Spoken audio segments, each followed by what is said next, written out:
بسم الله الرحمن الرحيم. الحمد لله رب العالمين والعاقبة للمتقين والصلاة والسلام على سيد المرسلين وعلى آله وأصحابه أجمعين. أما بعد فأعوذ بالله من الشيطان الرجيم. بسم الله الرحمن الرحيم.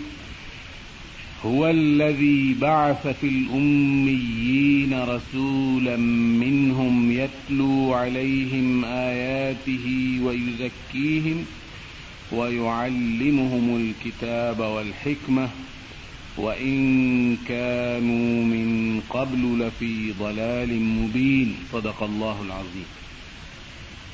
گزشتہ جمعے کو جو میں نے آپ کی خدمت میں گزارشات پیش کی تھیں اسی کو آگے بڑھاتے ہوئے آپ کو یاد ہوگا کہ ہم نے یہ نتیجہ نکالا تھا کہ ایسے بنیادی سوالات جن کا تعلق انسانی زندگی کے مجموعی مقصد سے ہے اور انسان کا اس کائنات میں کیا کردار ہے اور یہ پورا سلسلہ وجود کس مقصد کے تحت اللہ تعالی نے پیدا کیا ہے، ان تمام بنیادی سوالات کا جواب ان ذرائع سے حاصل نہیں ہو سکتا جو انسانوں کو دیگر جزوی اور محدود مقاصد کے لیے دیے گئے ہیں، بلکہ ان تمام سوالات کا جواب حاصل کرنے کے لیے انسانوں کے سامنے واحد راستہ انبیاء اور رسولوں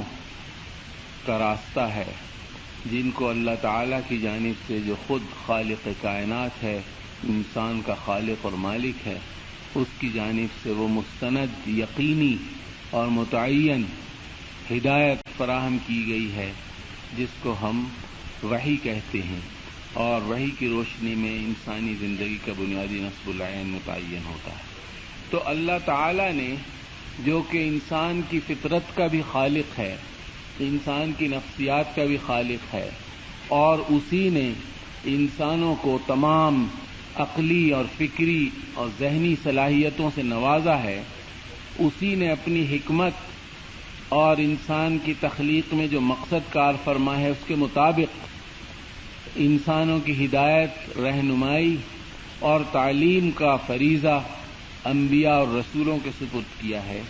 اور جیسا کہ اس آیت میں اشارہ ہے جو میں نے آپ کے سامنے تلاوت کی، اور قرآن کی دیگر آیات میں بہت وضاحت کے ساتھ بار بار یاد دہانی کرائی گئی ہے کہ انبیاء اور رسول انسانوں ہی میں سے چنے گئے ہیں، اس لیے کہ انسانوں کے لیے نمونہ، انسانوں کے لیے ماڈل انسان ہی بن سکتے ہیں۔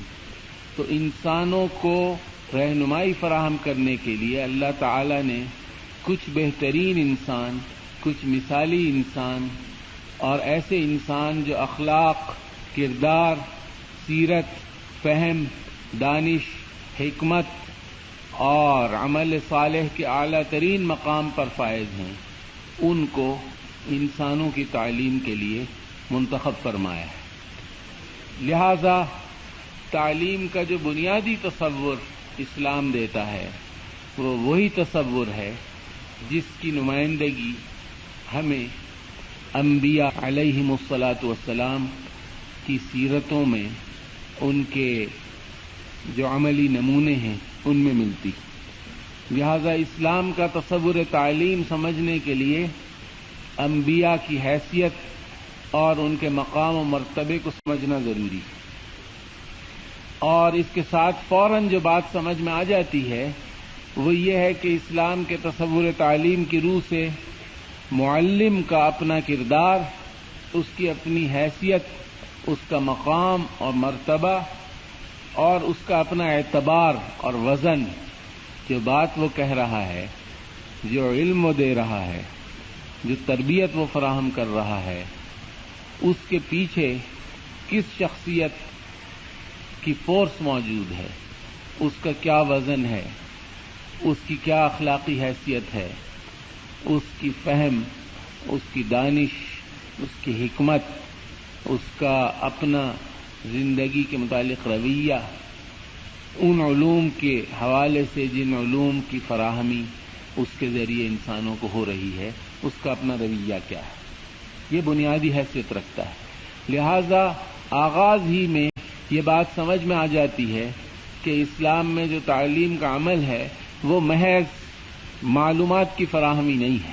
معلومات تو کمپیوٹر سے ہی فراہم ہو سکتی ہیں، لائبریریز میں جا کے آپ دیکھ سکتے ہیں، معلومات حاصل کر سکتے ہیں. معلومات کا حصول پورے تعلیمی عمل کا ایک حصہ ضرور ہے، لیکن تعلیم کا عمل معلومات کی منتقلی تک محدود نہیں ہے اور اس میں محصور نہیں ہے، بلکہ تعلیم کے عمل میں جیسا کہ قرآن نے اس آیت میں ہمیں واضح طور پر بتایا ہے اور دیگر آیات میں اس کی نشاندہی کی ہے، اس میں تعلیم حکمت اور تلقین مقصد، جس میں پوری زندگی کا مقصد اور خود اس تعلیم کا مقصد اور اس تعلیم کا پوری زندگی کے مقصد اور نصب العین سے کیا ربط ہے، اس کی پوری ٹھیک نشاندہی ہو جائے، اور پھر اس نشاندہی پر ہی اکتفا نہ کیا جائے بلکہ انسانوں کا اخلاق، انسانوں کا کردار، انسانوں کا رویہ، اس کی تہذیب ہو اور اس کو درست سمت میں اور صحیح رخ پر لگا دیا جائے، اور اس سارے عمل کے نتیجے کے طور پر، اس کے ثمرے کے طور پر ایمان، یعنی وہ عہد جو انسانوں نے اللہ تعالی سے کیا ہے اپنی زندگی کے متعلق، اپنے آپ کے متعلق، اس عہد کی تکمیل ہو اور ایمان کی تربیت ہو، اور انسان کی پوری شخصیت میں یہ مقصد، یہ نصب العین اور یہ لگن اور یہ خواہش، یہ جذبہ پوری طرح جاری اور ساری اور راسخ ہو جائے.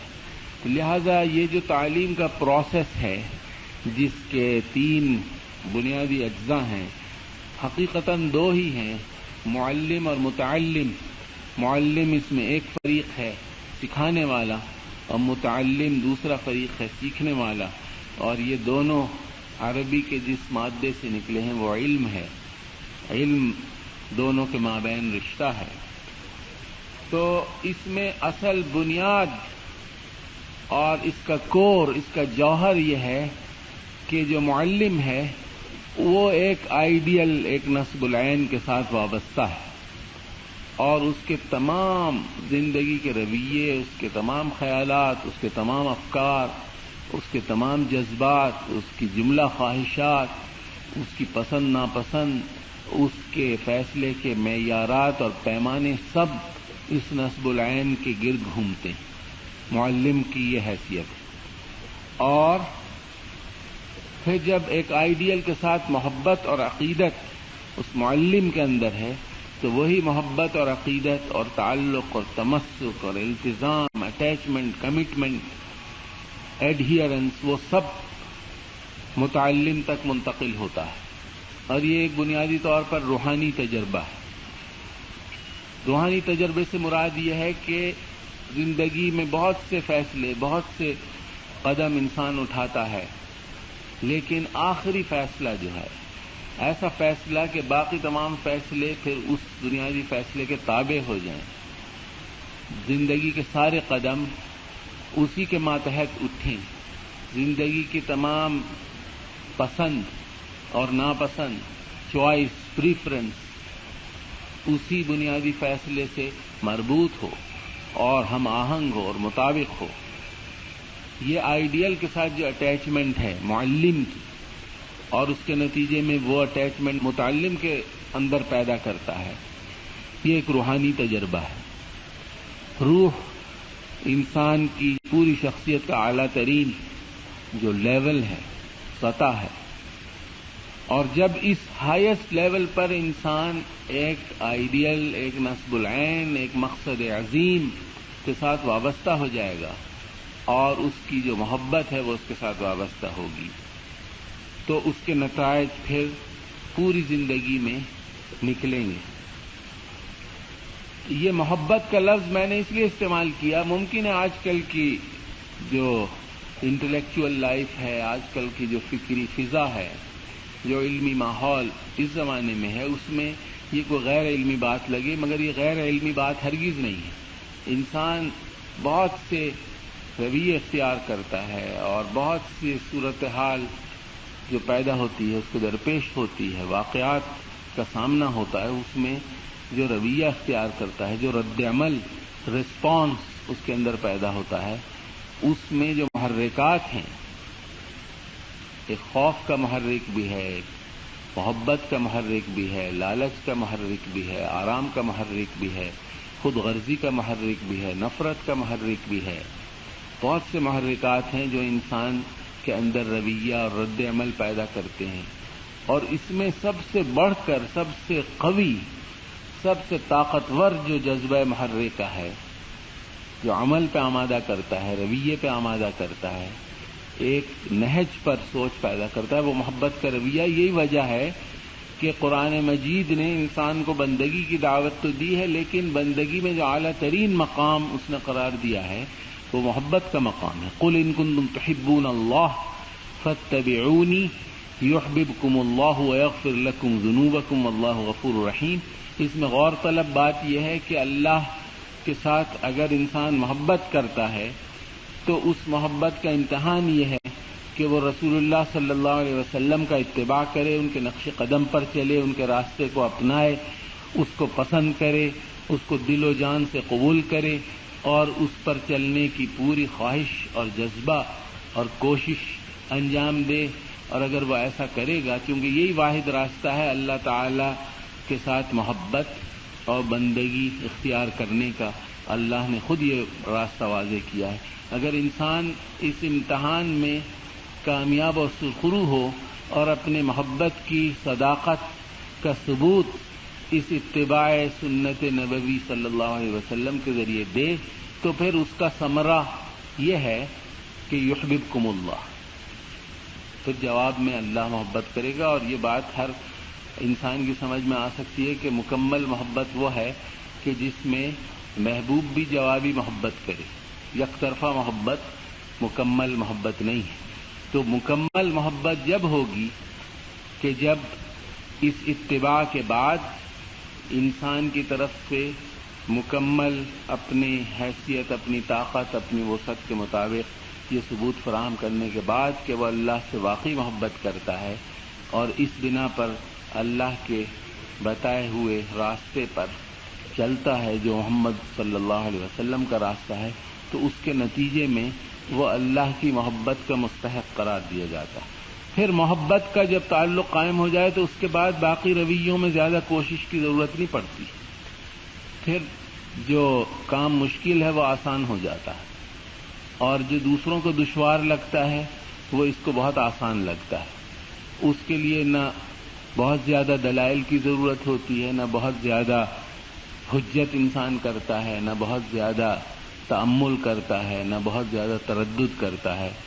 اور پھر جب یہ جذبہ اور یہ نصب العین اور اس آئیڈیل کے ساتھ وابستگی پوری طرح دل میں راسخ ہو جائے تو دماغ پھر اس سے ہدایات خود بخود لینے لگتا ہے. آج کل کی مغربی فکر میں بڑی غلط فہمی یہ پیدا کی گئی ہے کہ دماغ انسان کی شخصیت کا اعلیٰ ترین لیول ہے، دماغ سے فیصلے ہوتے ہیں. سب مائنڈ، انسان کا جو مائنڈ ہے وہ اس کا سب سے بڑا گائیڈ ہے، وہ اس کا سب سے بڑا ذریعہ ہے فہم کا، دانش کا، سمجھ کا یا رویے کا. ایسا نہیں ہے، بلکہ جیسا کہ قرآن نے ہمیں تعلیم دی ہے، رسول اللہ صلی اللہ علیہ وسلم نے تعلیم دی ہے، اس پوری ہماری اندرونی کائنات کا جو مرکز ہے وہ قلب ہے، اور قلب اس پورے نظام کی بادشاہی کے مقام پر فائز ہے.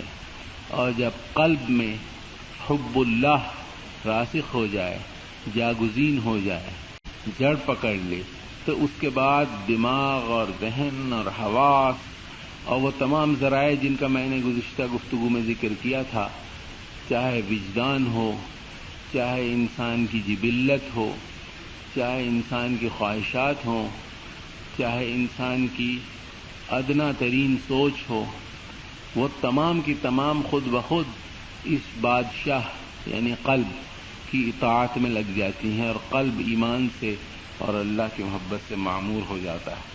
تو بنیادی جو عمل ہے اور بیسک جو پروسیس ہے تعلیم کا، وہ اس محبت کا منتقل کرنا ہے معلم سے متعلم کی طرف، اور اس میں معلم کا کردار انتہائی اہم اور بنیادی ہے، اور معلم کا اپنا اخلاقی رویہ، اس کا روحانی رویہ اور اس کے اپنے خصائل حمیدہ ہیں، ان کی بہت زیادہ اہمیت ہے۔ اس کے بعد دوسرے مرحلے میں ہم یہ دیکھتے ہیں کہ کائنات اور انسان کے متعلق جو ضروری معلومات ہیں وہ انسان حاصل کر لے، پھر وہ معلومات خود بخود شفٹ ہو جاتی ہیں، خود بخود ان کا انتخاب ہوتا ہے، اور اسی آئیڈیل کے مطابق، اسی محبت کے مطابق، اور قلب نے جو بنیادی فیصلہ کر لیا ہوتا ہے اس کی چوائس کے مطابق، اس کی پریفرنس کے مطابق، اس کی سلیکشن کے مطابق، معلومات کے اس سمندر میں، اس جنگل میں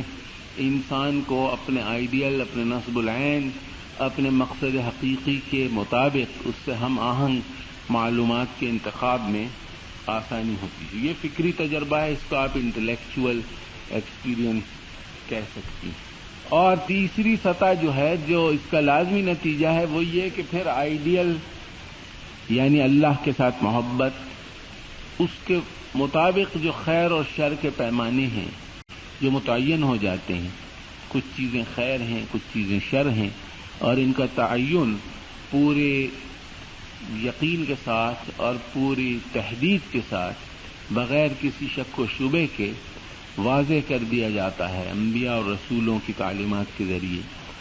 تو انسان کا عمل پھر اس خیر اور شر کے پیمانوں کے مطابق ہو جاتا ہے، خیر کی طرف راغب اور شر سے متنفر ہو جاتا ہے۔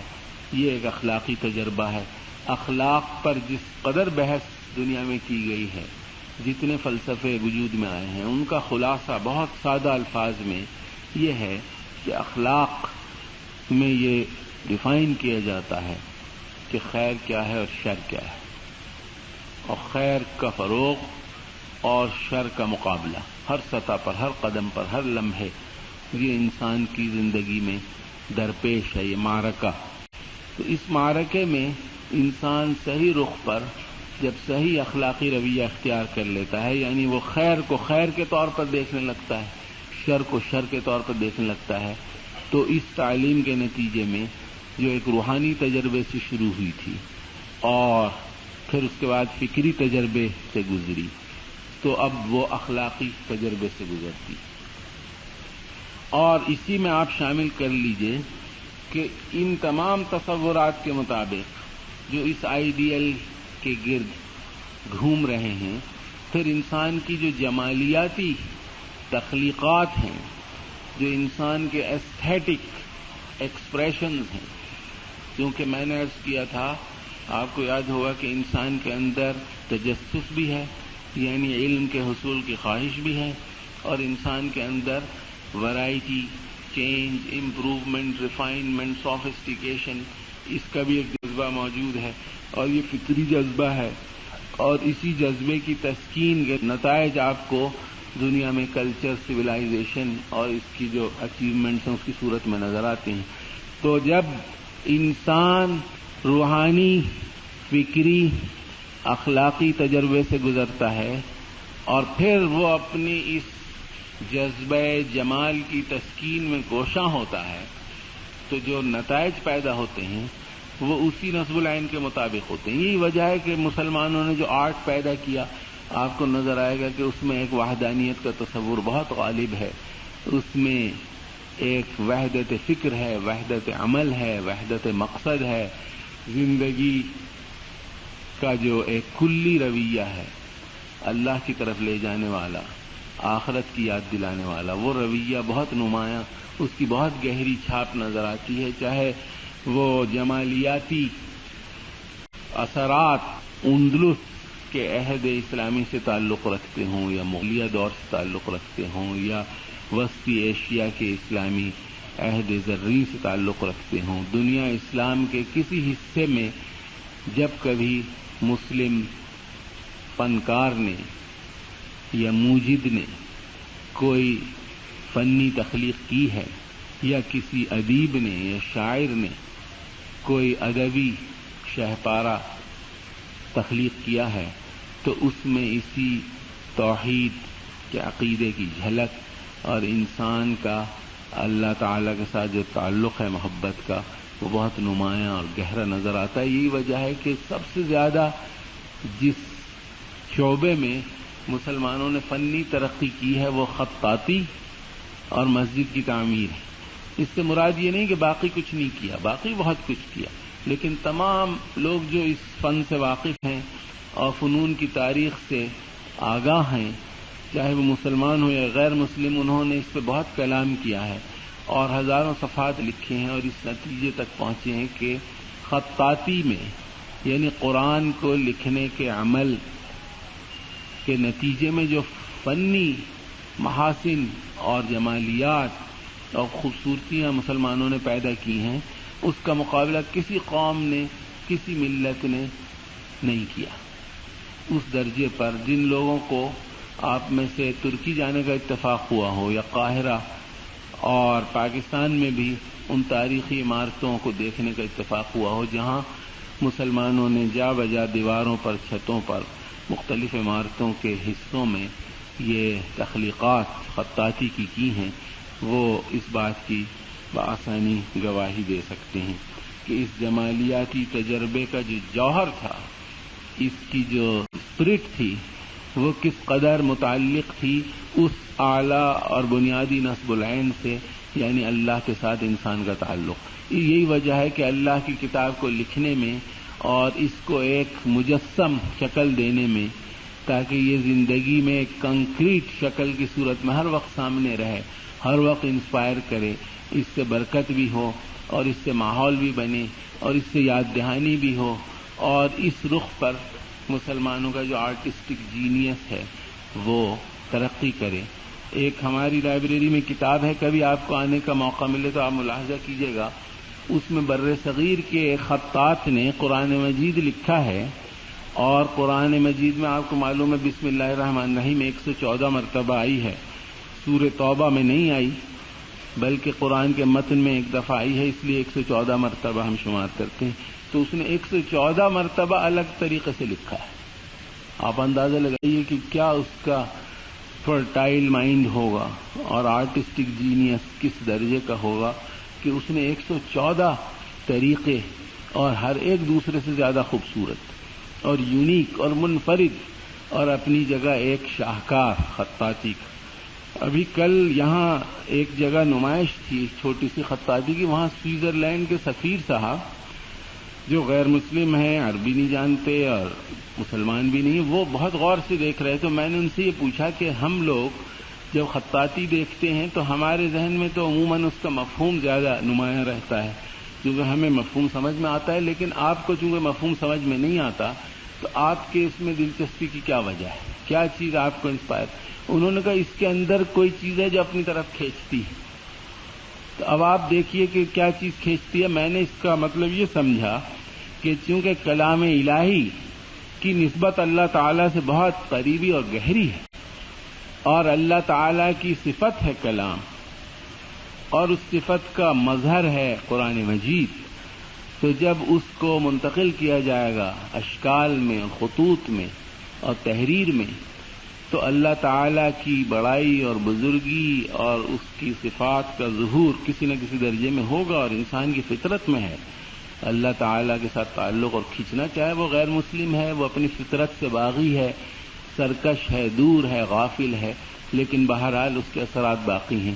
یہی وجہ ہے کہ اس نے بتایا، میں نے یہ کئی اور لوگوں سے سنا ہے. ایک شخص تھا جس سے میری کچھ دوستی تھی، اس نے مجھ سے فرمائش کر کے کہا کہ الحمدللہ رب العالمین کی خطاطی کروا کے آپ مجھے دے دیں تو میں اپنے ڈرائنگ روم میں لگاؤں گا. حالانکہ ہمیں کبھی یہ جذبہ نہیں پیدا ہوا. ہمارے بہت سے لوگ ہیں جنہیں فنی شہپاروں کا بڑا ذوق ہے کہ وہ اٹھا کے بدھا کی کوئی تحریر لگا لیں یا زورواسٹر کی کوئی اقوال پہ مشتمل کسی اور زبان کی انسکرپشن، جاپانی کی، چینی کی یا کسی اور زبان کی. تو یہ اللہ کے کلام کا ایک اعجاز ہے، اور یہ اسپرٹ مسلمانوں کے جمالیاتی کارناموں میں پوری طرح جاری و ساری ہے. اسی طرح مساجد کی تعمیر میں آپ نے دیکھا ہوگا کہ صرف اینٹ، پتھر اور مختلف مادی اور جمادات کے عناصر ہی کو جمع نہیں کیا گیا، بلکہ اس سے بڑھ کر ایک معنویت ہے، ایک مفہوم ہے، ایک پیغام ہے، ایک روح ہے، ایک اسپرٹ ہے جو اس کی مکمل صورت میں ظاہر ہوتی ہے. حتیٰ کہ جو خالص سیکولر قسم کی بلڈنگز ہیں جن کا دینی کوئی پہلو نہیں ہے، جیسے تاج محل وغیرہ، اس کو بھی لوگوں نے اس نظر سے دیکھا ہے کہ اس میں جو معنویت ہے وہ کیا ہے. اور اگر آپ کو جانے کا اتفاق ہوا ہوگا تو آپ نے دیکھا ہوگا کہ کچھ لوگ، بہت سے غیر مسلم سیاح آ کے ان کا مشغلہ یہ ہوتا ہے کہ صبح کو سورج نکلنے کے وقت سے لے کر اور چاند کے طلوع تک وہاں بیٹھے رہتے ہیں، اس کو دیکھتے رہتے اور وہ کہتے ہیں ہم اس سے انسپائر ہوتے ہیں. تو میرا خیال یہ ہے کہ جس ڈیزائنر نے، آرکیٹیکٹ نے، آرٹسٹ نے اس کو تخلیق کیا ہے، چونکہ اس کے اپنے اندر جو جذبہ تھا، اس کا اپنا جو داخلی تجربہ تھا محبت کا، تعلق مع اللہ کا، وہ کسی نہ کسی حیثیت سے ظاہر ہوا اور اس کا ایکسپریشن آیا اس عمارت میں. وہ چیز ہے جو انسانوں کو متاثر کرتی ہے. اور نہ اور عمارتیں کیوں نہیں دیکھتے؟ امپائر اسٹیٹ بلڈنگ کے سامنے بیٹھ جائیں، وائٹ ہاؤس کے سامنے بیٹھ جائیں، نہیں بیٹھتے نا. ساری مسلمانوں کی کم مائیگی، مسلمانوں کی ظاہری پسماندگی، غربت، اس کے باوجود جو دنیا میں مقبول ترین عمارتیں ہیں اس وقت بھی، وہ کیا ہیں؟ تاج محل ہے، شاہی مسجد ہے، جامع مسجد ہے، مسجد قرطبہ ہے، اور مسجد اقصی ہے، اور بے شمار دیگر عمارتیں جو مسلمانوں نے، مسلمان فنکاروں نے، مسلمان عمارت سازوں نے تعمیر کی ہیں.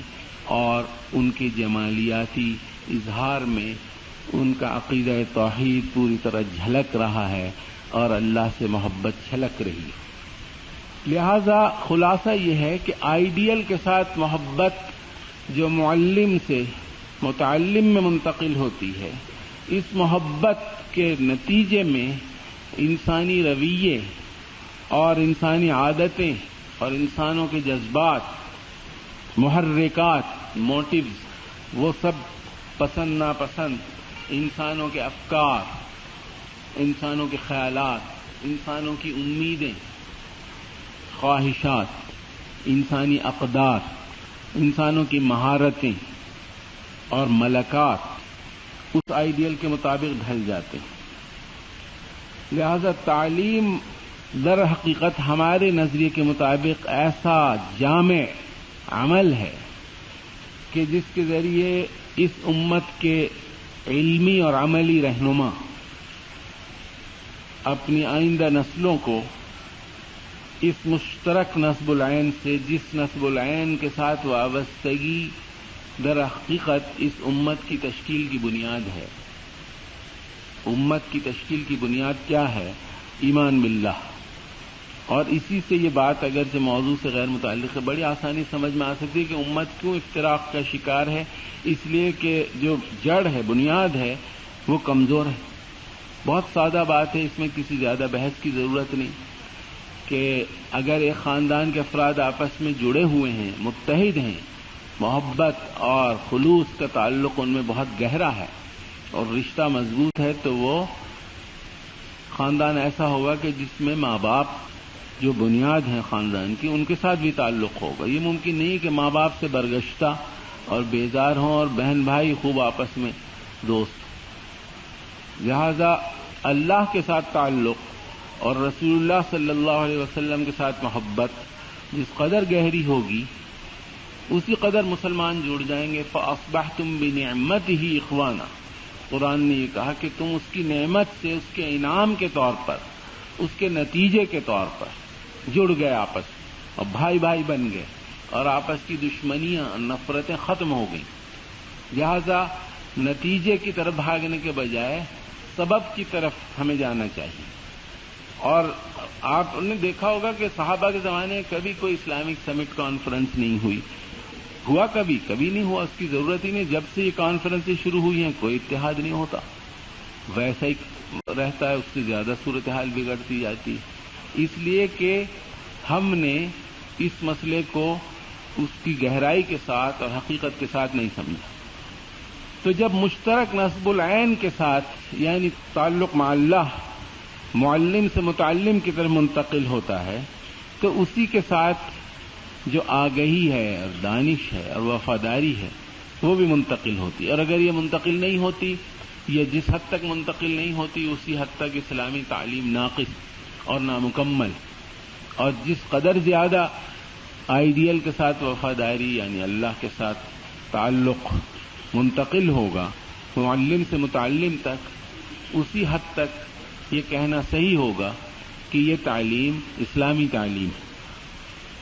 اور پھر جب یہ محبت آ گئی اور وفاداری منتقل ہو جاتی ہے تو جیسا کہ میں نے عرض کیا کہ پھر اس آئیڈیل سے محبت اور اس کی خدمت کی خاطر اور اس سے وفاداری کی خاطر پھر ہر طرح کی معلومات, مہارتیں, عادتیں, خصلتیں, رویے, خواہشات, رجحانات, دلچسپیاں, افکار, تعلقات, کمٹمنٹس, پسند ناپسند, امیدیں, خواہشات, خواب, آداب, اخلاق, اغراض و مقاصد اور فیصلہ کرنے کے تمام پیمانے پھر اس آئیڈیل کے تابع ہو جانے چاہیے. اور اگر نہیں ہوتے جیسا کہ میں نے عرض کیا تو اس کا سبب معلم یا متعلم کے پاس مقصد حقیقی سے وابستگی میں کمزوری ہے اور اس کمزوری کو دور کرنے کی ضرورت ہے. لہذا معلم کا کردار انتہائی بنیادی ہے اور اس کے بعد علم ہے اور متعلم ہے, یعنی علم صحیح ہونا چاہیے اور متعلم کا رویہ صحیح ہونا چاہیے. لیکن معلم کا کردار متعلم سے کہیں زیادہ اہم ہے. جیسا کہ بہت سادہ بات ہے کہ دین کی پوری اس اسکیم میں انبیاء کا کردار انتہائی بنیادی اور اہم ہے, اسی طرح اسلامی تعلیم جو ہمارے انبیاء اور رسولوں کے تعلیمی عمل کا ایک پرتو ہے, ایک سایہ ہے, ایک اثر ہے, ایک نشانی ہے, اس میں بھی معلم کا کردار انتہائی اہم ہونا چاہیے. اور جن خصائص اور خصوصیات اور خصلتوں سے ایک معلم کو لیس ہونا چاہیے وہ بخوبی بہت آسانی کے ساتھ ذہن میں واضح ہو جاتی ہیں. سب سے بنیادی بات امانت ہے کہ بہت امانت کے ساتھ وہ علم کو منتقل کرے, اور جب وہ امانت کے ساتھ علم کو منتقل کرے گا تو اس علم کے مطابق اس کا عمل بھی ہوگا. اور اخلاص اور نصیحت, نصیحت کا لفظ ہمارے ہاں اردو میں دیگر مفہوم میں استعمال ہوتا ہے لیکن عربی میں اس کا مفہوم ہے خیر خواہی. اسی مفہوم میں رسول اللہ صلی اللہ علیہ وسلم نے فرمایا تھا الدین والنصیحہ, دین خیر خواہی کا نام ہے.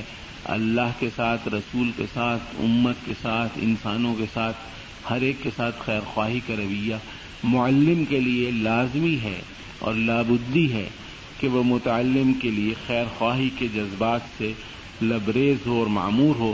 جب ہم یہ کہتے ہیں کہ امانت, نصیحت, خیر خواہی کی صفات معلم میں بدرجہ اتم ہونی چاہیے تو اس سے خود بخود یہ پتہ چل جاتا ہے کہ کیا صفات نہیں ہونی چاہیے.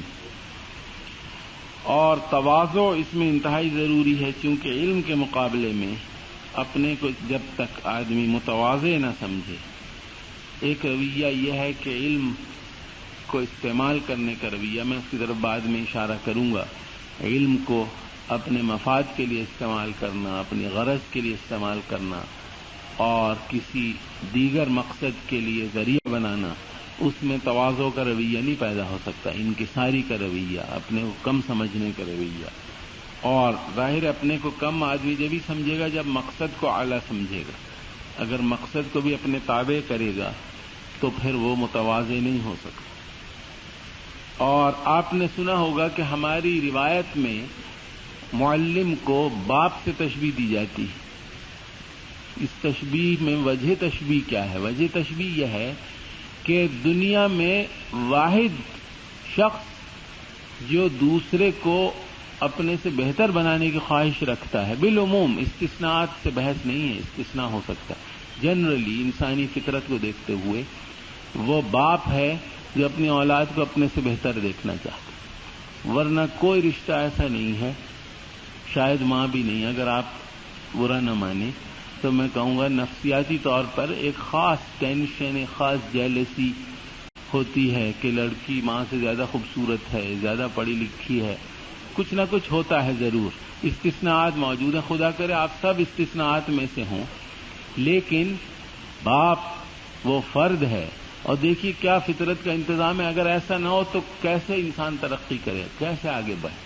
یہ ممکن نہیں ہے کہ انسان ڈیولپمنٹ کی طرف, پروگرس کی طرف, ترقی کی طرف, عروج کی طرف جائیں جب تک یہ چیز باپ کے دل و دماغ میں راسخ نہ کر دی جائے کہ میری اولاد مجھ سے بہتر ہو جائے. اسی مفہوم میں استاد کو باپ قرار دیا گیا ہے کہ استاد کی یہ خواہش ہونی چاہیے, اور یہ جذبہ اور تڑپ اور لگن اور ارج اور ڈرائیو اور امپلشن اور موٹیویشن ہونی چاہیے کہ یہ کسی طرح مجھ سے بہتر ہو جائے.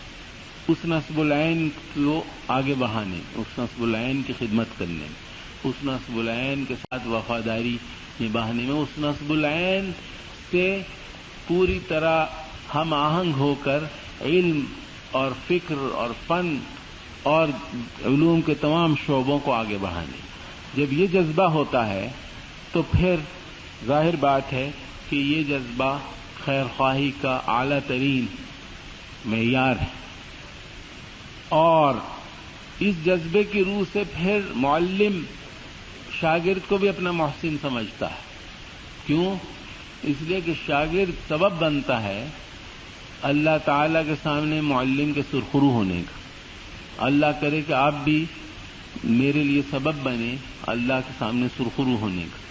جو میں ٹوٹی پھوٹی باتیں آپ سے کر رہا ہوں وہ اللہ تعالی قبول فرمائے اور آپ کو ذریعہ بنائے میری مغفرت کا اور میری سرخروئی. یہ جذبہ اگر ہوگا تو آپ غور فرمائیے کہ نہ معلم متکبر ہو سکتا ہے, نہ معلم خود غرض ہو سکتا ہے, نہ معلم اپنے علم کو فروخت کرنے والا ہو سکتا ہے, نہ معلم پھر گریڈوں کی خاطر تعلیم دے گا, نہ معلم شہرت کی لالچ میں تعلیم دے گا, نہ معلم پیری مریدی کا چکر چلانے کے لیے تعلیم دے گا. یعنی جو بھی نفسانی خواہشات یا دنیاوی خواہشات یا وہ تمام خواہشات جو اللہ تعالی کی اطاعت اور رسول اللہ صلی اللہ علیہ وسلم کی وفاداری اور امت کے ساتھ خیر خواہی کے مقاصد کے دائرے سے باہر ہوں, وہ پھر خود بخود نکل جائیں گی. تو انبیاء کرام علیہ الصلاۃ والسلام نے در حقیقت کیا کام کیا ہے, بنیادی کام کیا کیا ہے, باقی تمام تفصیلات ہیں. عرض کرنے کا مقصد یہ ہے کہ علم کی جو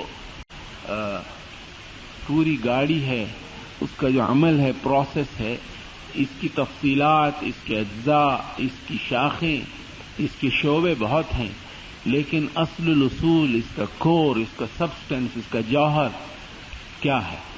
وہ یہ ہے کہ اپنی محبت انسانوں کو منتقل کرنا. تو یہ دل سے دل کا تعلق قائم کرنے سے عبارت ہے, اور اگر دماغ ہی سے دماغ کو منتقل ہو تو اس کے نتائج محدود ہوتے ہیں. آپ کے سامنے ہیں اس کے نتائج کہ جو مادی اور مادہ پرستانہ تہذیبیں ہیں ان میں استاد اور شاگرد کا جو تعلق ہے, اس کی جو نوعیت ہے, وہ آپ کے سامنے. اور جب قلب سے قلب تک روشنی منتقل ہوتی ہے, جیسا کہ تاریخ میں یہ عمل جاری رہا ہے, تو پھر اس قدر قوت ہے معلم کے کردار میں, اس کے مقام میں, اس کی حیثیت میں, کہ پھر کسی قسم کا سیاسی اقتدار یا سیاسی جبر یا شیطانی قوتیں اور سازشیں اس کو روک نہیں سکتی. اس لیے کہ معلم اور متعلم دونوں, اور متعلم سے بڑھ کر معلم, اپنی نفسانیت سے بالکل ہی آزاد ہے. اور جس قدر انسان اپنے آپ سے آزاد ہوگا, یعنی اپنے نفس سے آزاد ہوگا, اپنی نفسانیت سے آزاد ہوگا, سفلی خواہشات اور جذبات سے آزاد ہوگا, اسی قدر قوت اس کے کلام میں, اس کی بات میں, اس کے قول میں, اس کے ایکسپریشن میں پیدا ہو جائے گی. ہمارے ایک استاد بہت ہی سادہ الفاظ میں یہ سوال اٹھایا کرتے تھے کہ کبھی آپ نے غور کیا کہ مکے میں حضرت ابوبکر صدیق رضی اللہ تعالیٰ عنہ کھڑے ہو کر لا الہ الا اللہ کا اعلان کیا کرتے تھے, تو سارے مکے کے کفار مشرکین ان کے خلاف ہو جایا کرتے تھے. حضرت بلال یہ اعلان کیا کرتے تو ان کو ہر طرح کی سزا اور تعذیب دی جاتی تھی اور ہر ممکن کوشش کی جاتی تھی کہ وہ یہ نہ کہیں. لیکن آج آپ جا کے جہاں مرضی اعلان کریں، کوئی نہیں آپ کو روکتا. کیا وجہ ہے؟ اس زمانے میں کمیونزم کا دور تھا. ماسکو میں آپ جا کے کہیں، بیجنگ میں کہیں، واشنگٹن میں کہیں، پیرس میں کہیں، جنیوا میں کہیں، لندن میں کہیں، جہاں مرضی آپ کہیں لا الہ الا اللہ، کوئی نہیں روکتا آپ کو. کسی کو کچھ نہیں ہوتا، کوئی پریشانی نہیں ہوتی، کوئی اضطراب نہیں ہوتا، کوئی رد عمل نہیں ہوتا، کوئی لہر نہیں دوڑتی. کیا وجہ ہے؟ دو میں سے ایک وجہ ہو سکتی ہے. یا تو دنیا بہت اچھی ہو گئی، بڑی نیک ہو گئی، کہتے ہیں اچھی بات ہے، اچھی بات آپ کہہ رہے ہیں، نیک بول رہے ہیں تو اس پر دنیا خوش ہوتی ہے. یا تو یہ سبب ہے، یا پھر کچھ اور سبب ہے. تو وہ سبب یہ بتایا کرتے تھے، وہی سبب ہے حقیقی کہ ہم اس جذبے سے، اس سچائی کے ساتھ، اس دل کی گہرائی کے ساتھ، اس ایمان و یقین کے ساتھ اور اس محبت کے ساتھ کہتے ہی نہیں ہیں، صرف زبان سے کہتے ہیں. اور زبان سے کہنے سے سننے والوں کو بھی پتا ہوتا ہے کہ یہ کہہ تو رہے ہیں مگر نہیں کہہ رہے ہیں. They don't mean it. And the moment you will mean it, پھر وہی رد عمل ہوگا. آج بھی وہی ہوگا. اور آپ نے دیکھا ہوگا کہ ہوتا ہے کبھی کبھی آج بھی ہوتا ہے اور اکثر نہیں ہوتا. تو جہاں آپ اس ایمان، یقین، محبت اور زندگی کے بنیادی نصب العین یا آئیڈیل کے ساتھ پوری طرح وابستہ ہو کر پوری قوت، سچائی، وفاداری اور جذبے کی گہرائی کے ساتھ یہ اعلان کریں گے اور حق بات کہیں گے، وہاں کفر کو، باطل کو، طاغوت کو تکلیف تو ہوگی. یہ تو ہو نہیں سکتا کہ تکلیف نہ ہو.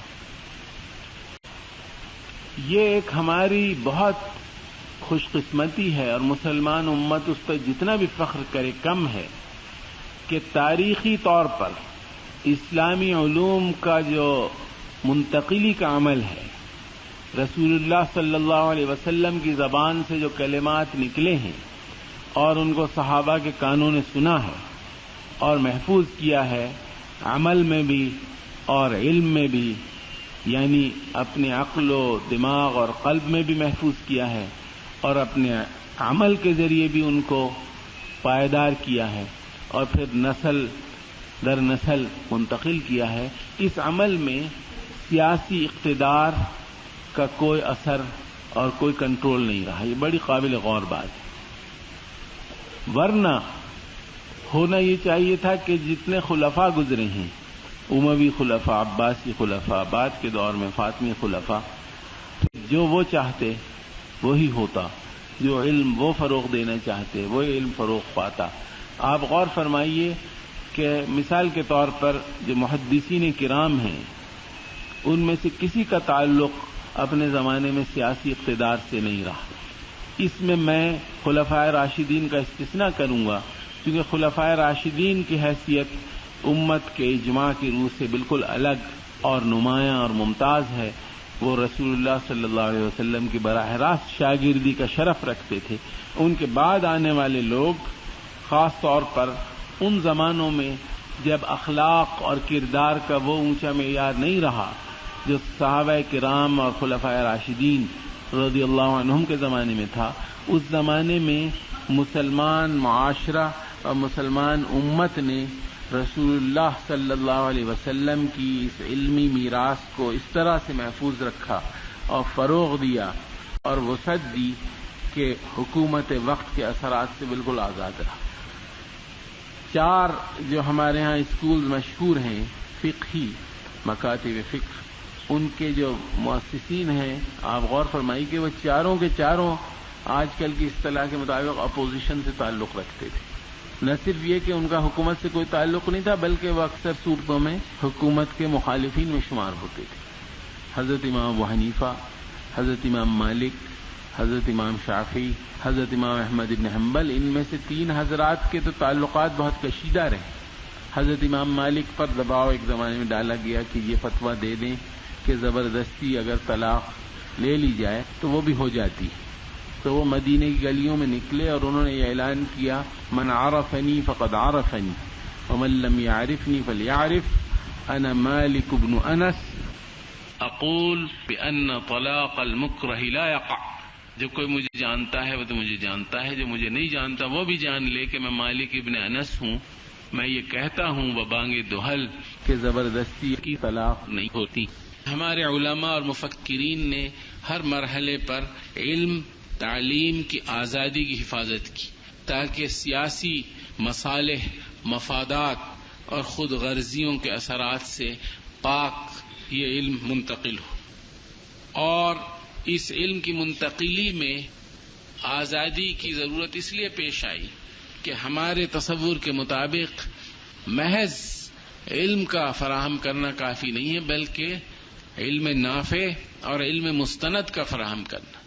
یہی وجہ ہے کہ ہمارے پورے سلسلہ حدیث میں بہت زیادہ وقت اس پر صرف ہوا اور بہت محنت اس پر کی گئی، جس کی کسی تہذیب، کسی تمدن، کسی ملت میں کوئی مثال نہیں ہے کہ جن حضرات نے رسول اللہ صلی اللہ علیہ وسلم کے اقوال، افعال اور آپ کے رویوں کے ریکارڈ کو محفوظ کیا اور منتقل کیا اور روایت کیا، ان کے اپنے حالات سے بحث کی گئی۔ وہ خود کیا تھی؟ جو شخص رپورٹ کرتا ہے، اطلاع دیتا ہے، گواہی دیتا ہے کہ رسول اللہ صلی اللہ علیہ وسلم نے فلاں موقع پر یہ ارشاد فرمایا، فلاں مسئلے پر یہ رائے دی، فلاں معاملے میں یہ فیصلہ صادر فرمایا، اور فلاں مسئلہ ان کے سامنے درپیش ہوا اور کسی نے کوئی رویہ اختیار کیا، آپ نے اس کو منع نہیں فرمایا یا منع فرمایا۔ یہ تمام رپورٹس جن لوگوں نے مہیا کی امت کو، یعنی حدیث کے راویوں نے، ان کے ہزاروں افراد کے حالات کو محفوظ کرنے کے لیے الگ علم ایجاد کیا گیا، علم رجال، اور لوگوں نے اپنی زندگیاں اس پر صرف کی۔ اس لیے ہمارے نقطہ نظر سے معلم جو علم دے رہا ہے اس کا مستند قابل اعتماد اور قابل بھروسہ ہونا بھی ضروری۔ آج کل کا کیا تصور ہے اس کے مقابلے میں کہ آپ بہت سے ڈاکٹر صاحبان ہیں جو خود گھر میں ہومیوپیتھک دوا استعمال کرتے ہیں، یا بہت سے حکیم صاحبان ہیں دنیا کو جو شاندہ پلاتے ہیں، خود اینٹی بایوٹک لیتے ہیں۔ یہ ہمارا تصور نہیں ہے۔ آپ جس علم کو دے رہے ہیں اسی کے مطابق آپ کا عمل ہونا چاہیے، اور آپ کو پورا اس پہ یقین ہونا چاہیے، اور آپ کا ہر عمل اس علم کی گواہی دے رہا ہونا چاہیے، جب جا کے معلم کا کردار اور اس کا اعتبار قائم ہو سکتا ہے۔ چنانچہ یہ بات بہت قابل فخر ہے کہ ہمارے علماء اور مفکرین ہمیشہ سیاسی اثر سے آزاد رہے، اور جو نہیں رہے ان کو امت نے تسلیم نہیں کیا۔ اس پہ بھی آپ غور فرمائیے۔ حضرت عبداللہ ابن عمر کا جب انتقال ہونے لگا تو ان سے لوگوں نے پوچھا کہ آپ کے بعد سب سے بڑا عالم کون ہے جس سے ہم سوالات پوچھا کریں، تو انہوں نے کہا عبد الملک ابن مروان جو خلیفہ تھا، یعنی اس قدر عالم آدمی تھا۔ حضرت عمر کے صاحبزادے نے اس کے متعلق یہ کہا، لیکن آپ کو کتنے لوگ دنیا اسلام میں نظر آتے ہیں عبد الملک ابن مروان کے مقلد؟ ایک بھی نہیں ہے۔ حضرت عمر ابن عبدالعزیز بھی بہت بڑے خلیفہ تھے، اب بڑے با کردار خلیفہ تھے، بڑا اونچا مقام تھا، ان کو لوگ عمر ثانی کہا کرتے تھے، لیکن ان کا بھی کوئی مقلد نہیں۔ ہمارے ماضی قریب میں اورنگزیب عالمگیر رحمۃ اللہ علیہ بہت بڑے متقی اور عالم تھے، بادشاہ تھے، حکمران تھے، لیکن شاہ عبد الرحیم جو ان کے ہم عصر تھے، شاہ ولی اللہ کے والد گرامی، ان کو ماننے والے موجود ہیں، اور دیگر حضرات کی اتباع کرنے والے، ان کی شاگردی کا دم بھرنے والے موجود ہیں، لیکن بادشاہ کا مقلد ایک بھی نہیں۔ اگر ایسا نہ ہوتا تو آج یہاں نعوذ باللہ اکبر کا دین الہی ہوتا۔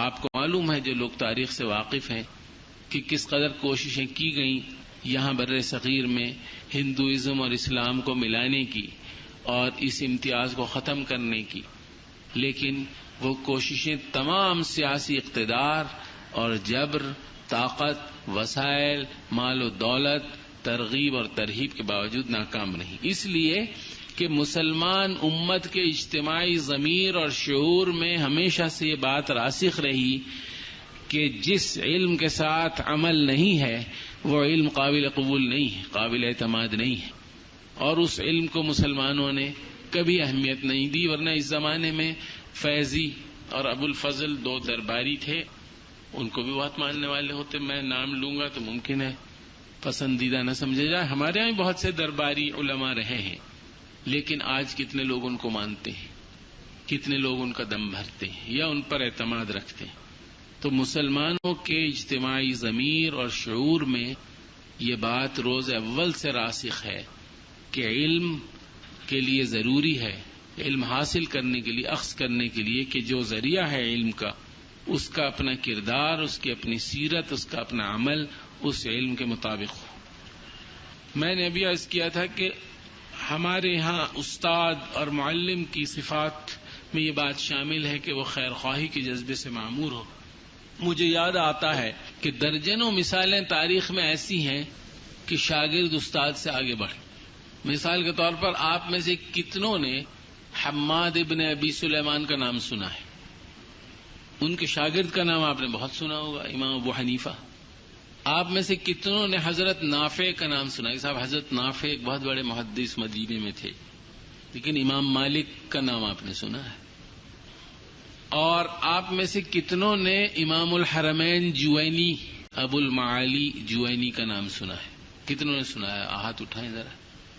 اچھا، امام غزالی کا نام کتنوں نے سنا ہے؟ سب نے سنا ہے الحمدللہ۔ آپ دیکھیے کہ ہم جو بات کہہ رہے ہیں اس کی پوری تائید اور تصدیق تاریخی حقائق سے ہو رہی ہے۔ امام شافعی کے استاد تھے امام محمد۔ امام ابو حنیفہ کے بھی شاگرد تھے محمد ابن الحسن الشیبانی۔ امام محمد کو کم لوگ جانتے ہیں، وہ حضرات جانتے ہیں جنہوں نے فقہ کا خاص مطالعہ کیا ہے۔ امام شافعی کو کتنے لوگ جانتے ہیں، کتنے لوگ مانتے ہیں؟ لاکھوں کروڑوں آدمی، پورا Far East, Indonesia, Malaysia, Thailand اور یمن اور یہ علاقے اور مصر وغیرہ، یہاں ان کے شاگرد، ان کے شاگردوں کے شاگرد، ان کے ماننے والے، ان کا احترام کرنے والے اور ان کے اعتبار اور استناد کی بنیاد پر علوم کو قبول کرنے والے لاکھوں کروڑوں موجود ہیں۔ امام شافعی کے شاگرد تھے امام احمد ابن حنبل، اور حدیث میں جو ان کا مقام و مرتبہ ہے وہ علم حدیث سے ادنا واقفیت رکھنے والے بھی جانتے ہیں۔ تو استاد نے ہمیشہ اپنے شاگرد کو اپنے سے آگے بڑھایا، اس بنا پر کہ استاد نے شاگرد کے ساتھ پدر اور پسر کا تعلق استوار کیا۔ امام ابو حنیفہ کے شاگرد تھے امام ابو یوسف، جو بہت غریب آدمی تھے اور ان کے والدین ان پر ڈیپینڈنٹ تھے روزگار کے لیے اور کاشت کیا کرتے تھے۔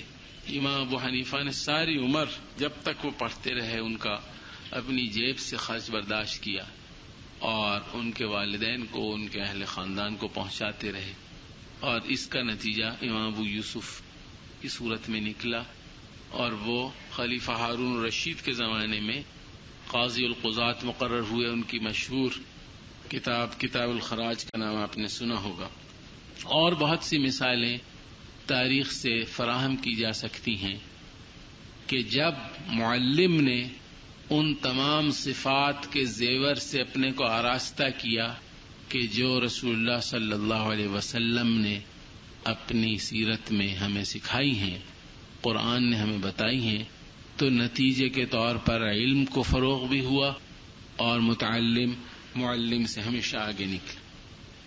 لہذا معلم کی شخصیت کیا ہونی چاہیے، اس پر ہماری توجہ مرکوز رہنی چاہیے تاکہ ہمارے ذہن میں اسلام کا تصور تعلیم واضح ہو سکے۔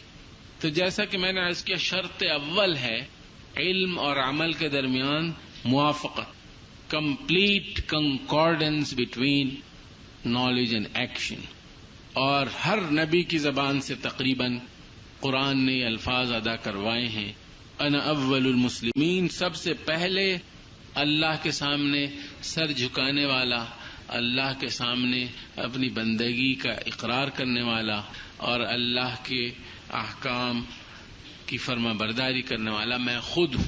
اس کے بعد اس نے دیگر افراد کو، انسانوں کو دعوت دی، اور مکمل اخلاص اس مقصد کے ساتھ اور مکمل اخلاص اس فرد کے ساتھ جس کو وہ علم اور وہ مقصد منتقل ہو رہا ہے۔ اور اس میں آپ غور فرمائیے کہ قرآن بار بار انبیاء کے تذکرے میں یہ بات کہتا ہے کہ ان اجری الا علی الذی فطرنی، آخر یہ کہنے کی کیا ضرورت ہے؟ یہ کوئی بہت مشکل بات ہے کیا؟ ہم دو انسانوں کے درمیان جب دیکھتے ہیں کہ رشتہ ہے اخلاص کا، خیر خواہی کا، تو اس میں یہ بات خود بخود بڑی آبویس ہے کہ کسی کو دوسرے کے پیسے سے دلچسپی نہیں ہے، یا دوسرے سے کسی عوض کا وہ مطالبہ نہیں کرتا یا خواہش نہیں کرتا. یہ تو بہت آبویس بات ہے، لیکن اس کو کہنے کی کیا ضرورت تھی؟ کہنے کی ضرورت اس لیے تھی کہ یہ بہت اہم بات ہے، کہیں ذہنوں سے اوجھل نہ ہو جائے کہ اگر آپ نے تعلیم کا مقصد اس کو قرار دیا، پیسے کا حصول یا جاہ کا حصول یا منصب کا حصول یا اپنی برتری کا اقرار کروانا یا محض نفسانی طور پر اپنے کو بڑا قرار دینا یا بڑا سمجھنا. اجر تو کسی قسم کا ہو سکتا ہے، اجر کے لیے ڈالرز اور پاؤنڈ اسٹرلنگز کی ضرورت نہیں ہے.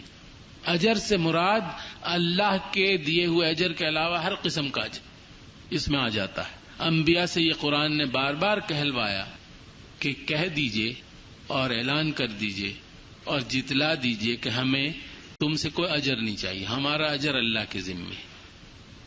لہذا ہر معلم کی یہ شان ہونی چاہیے، اگر بالفرض وہ ہم جیسا اس زمانے کا گنہگار تنخواہ لینے والا فرد بھی ہو، کہ کم از کم وہ اپنی توجہ اور اپنا نصب العین اس اجر کو نہ سمجھے، دن رات پیسے نہ گنتا رہے کہ اتنے ملیں گے، اتنی دیر ہو گئی اب اتنے پیسے ہو گئے، اس پہ نظر رکھے. جمع مالا وعددہ، اس سے مراد یہ ہے کہ دل کی گہرائیوں میں مال کی محبت نہ ہو. مال سے تو صرف نظر نہیں کر سکتا، مال کی تو ضرورت رہے گی، لیکن اصل امتحان یہ ہے معلم کا کہ مال اس کا مقصد تو نہیں، مال کو مقصد نہیں ہونا چاہیے، مآل کو مقصد ہونا چاہیے. یعنی انجام کار، اللہ کے سامنے حاضری، اللہ کے سامنے حساب و کتاب، جزا اور سزا، اللہ کے دربار سے ملنے والے اجر کی خواہش اور طمع اور تڑپ اور پوری کوشش، یہ اس کے سامنے رہنا چاہیے.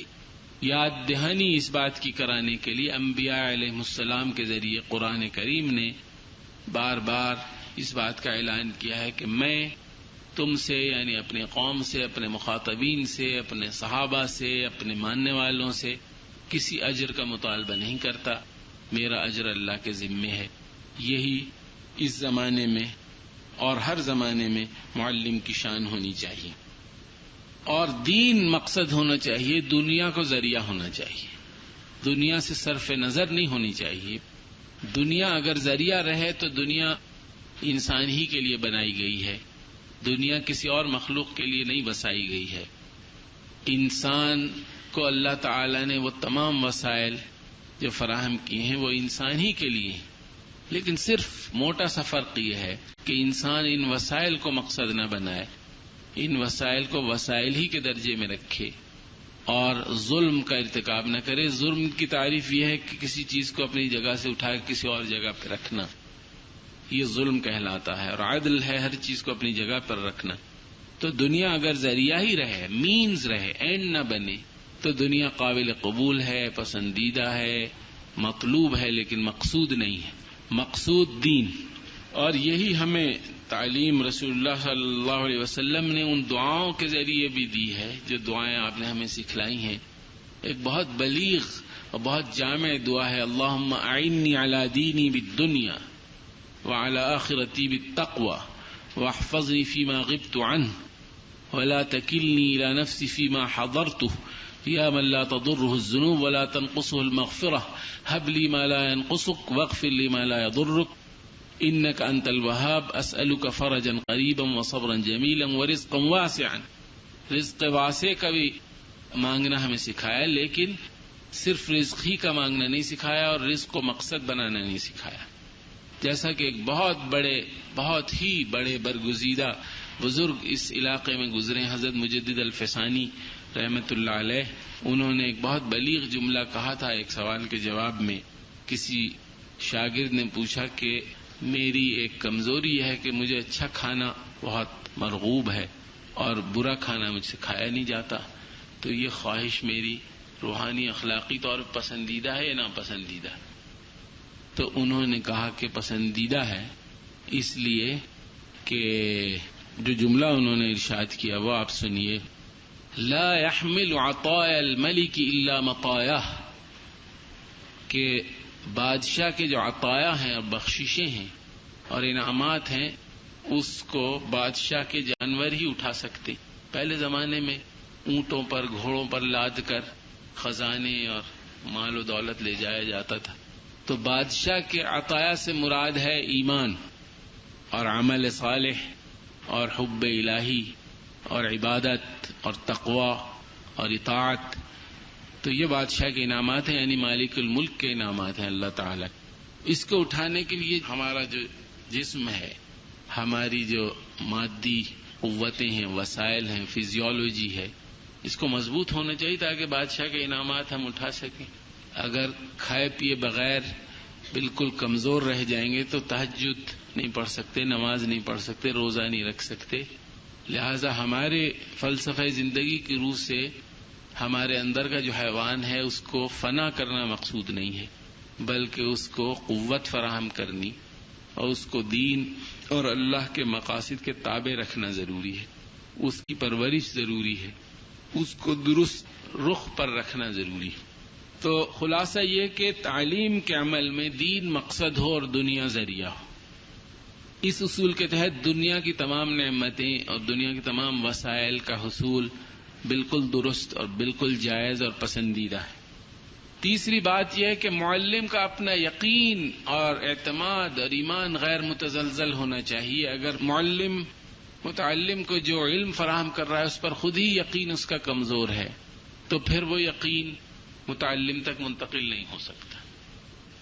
جس قدر زیادہ یقین قلب میں راسخ ہوگا استاد کے، اسی قدر یقین اور ایمان کی کیفیت شاگرد کے قلب تک منتقل ہوگی۔ اور چوتھی بات یہ ہے کہ بے تکلف اور بے تصنع اور سادہ انداز ہونا چاہیے معلم کا۔ تمام انبیاء نے جو زبان استعمال کی ہے وہ ایسی زبان ہے کہ جو ان کے تمام مخاطبوں کی سمجھ میں آتی تھی۔ یہ انبیاء کا ایک درجے معجزہ بھی ہے، لیکن جس حد تک انسان اس اسوہ نبوی کی تقلید کر سکیں اس حد تک کرنی چاہیے۔ جس قدر زبان تکلف، تصنع اور عبارت آرائی سے آزاد ہو اسی قدر اس کا اثر بھی ہوتا ہے اور اس کو عام فہم بھی ہونا چاہیے۔ اور اسی میں بقدر ضرورت بولنا بھی شامل ہے، اسی میں لغو اور لہو سے بچنا بھی شامل ہے۔ لغو الحدیث اور لہو الحدیث جس کو قرآن میں کہا گیا ہے، لغو الحدیث بیکار بات چیت جس کا کوئی مقصد اور منشا نہ ہو، لہو الحدیث جو بے مقصد بات چیت ہو جس کا مقصد محض وقت گزاری ہو اور محض سفلی جذبات کی تسکین ہو، ان تمام باتوں سے اجتناب اور صرف ان باتوں کو سامنے رکھنا اور فوقیت دینا اور اس میں سادہ تصنع اور تکلف سے آزاد اور عام فہم زبان استعمال کرنا، یہ معلم کی شان ہونی چاہیے۔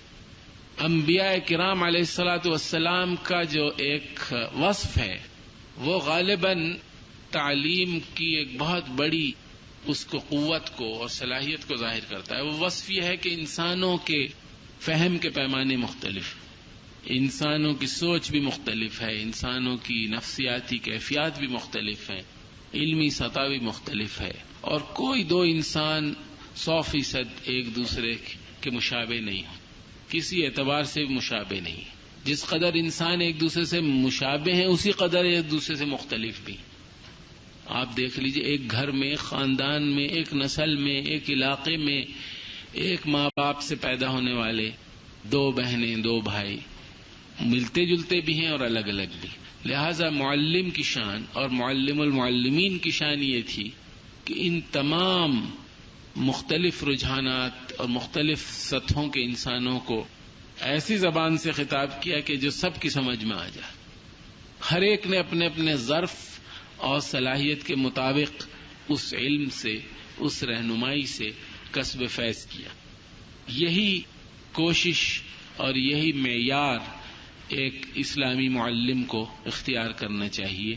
اس کو یہ کوشش نہیں کرنی چاہیے کہ وہ اپنی زبان کو مشکل بنائے یا تصنع اور تکلف کے ساتھ غیر ضروری انداز میں اس کو پیچیدہ اور مشکل بنائے.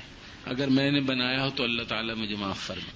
پانچویں بات یہ ہے کہ جو تعلیم کا مقصد ہے وہ معلم متعلم دونوں پر واضح ہونا چاہیے. بے مقصد تو کوئی چیز بھی پسندیدہ نہیں ہے.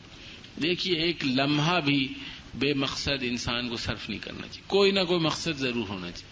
چاہے یہ مقصد ہو کہ میں اپنے جسم کو آرام دے رہا ہوں، چاہے یہ مقصد ہو کہ میں کسی کے ساتھ ہنس بول رہا ہوں، اور یہ بھی ایک پسندیدہ چیز ہے، یہ بھی ایک زندگی کا حصہ ہے اور صحیح رخ پر ہے، صحیح مقصد کے لیے ہے.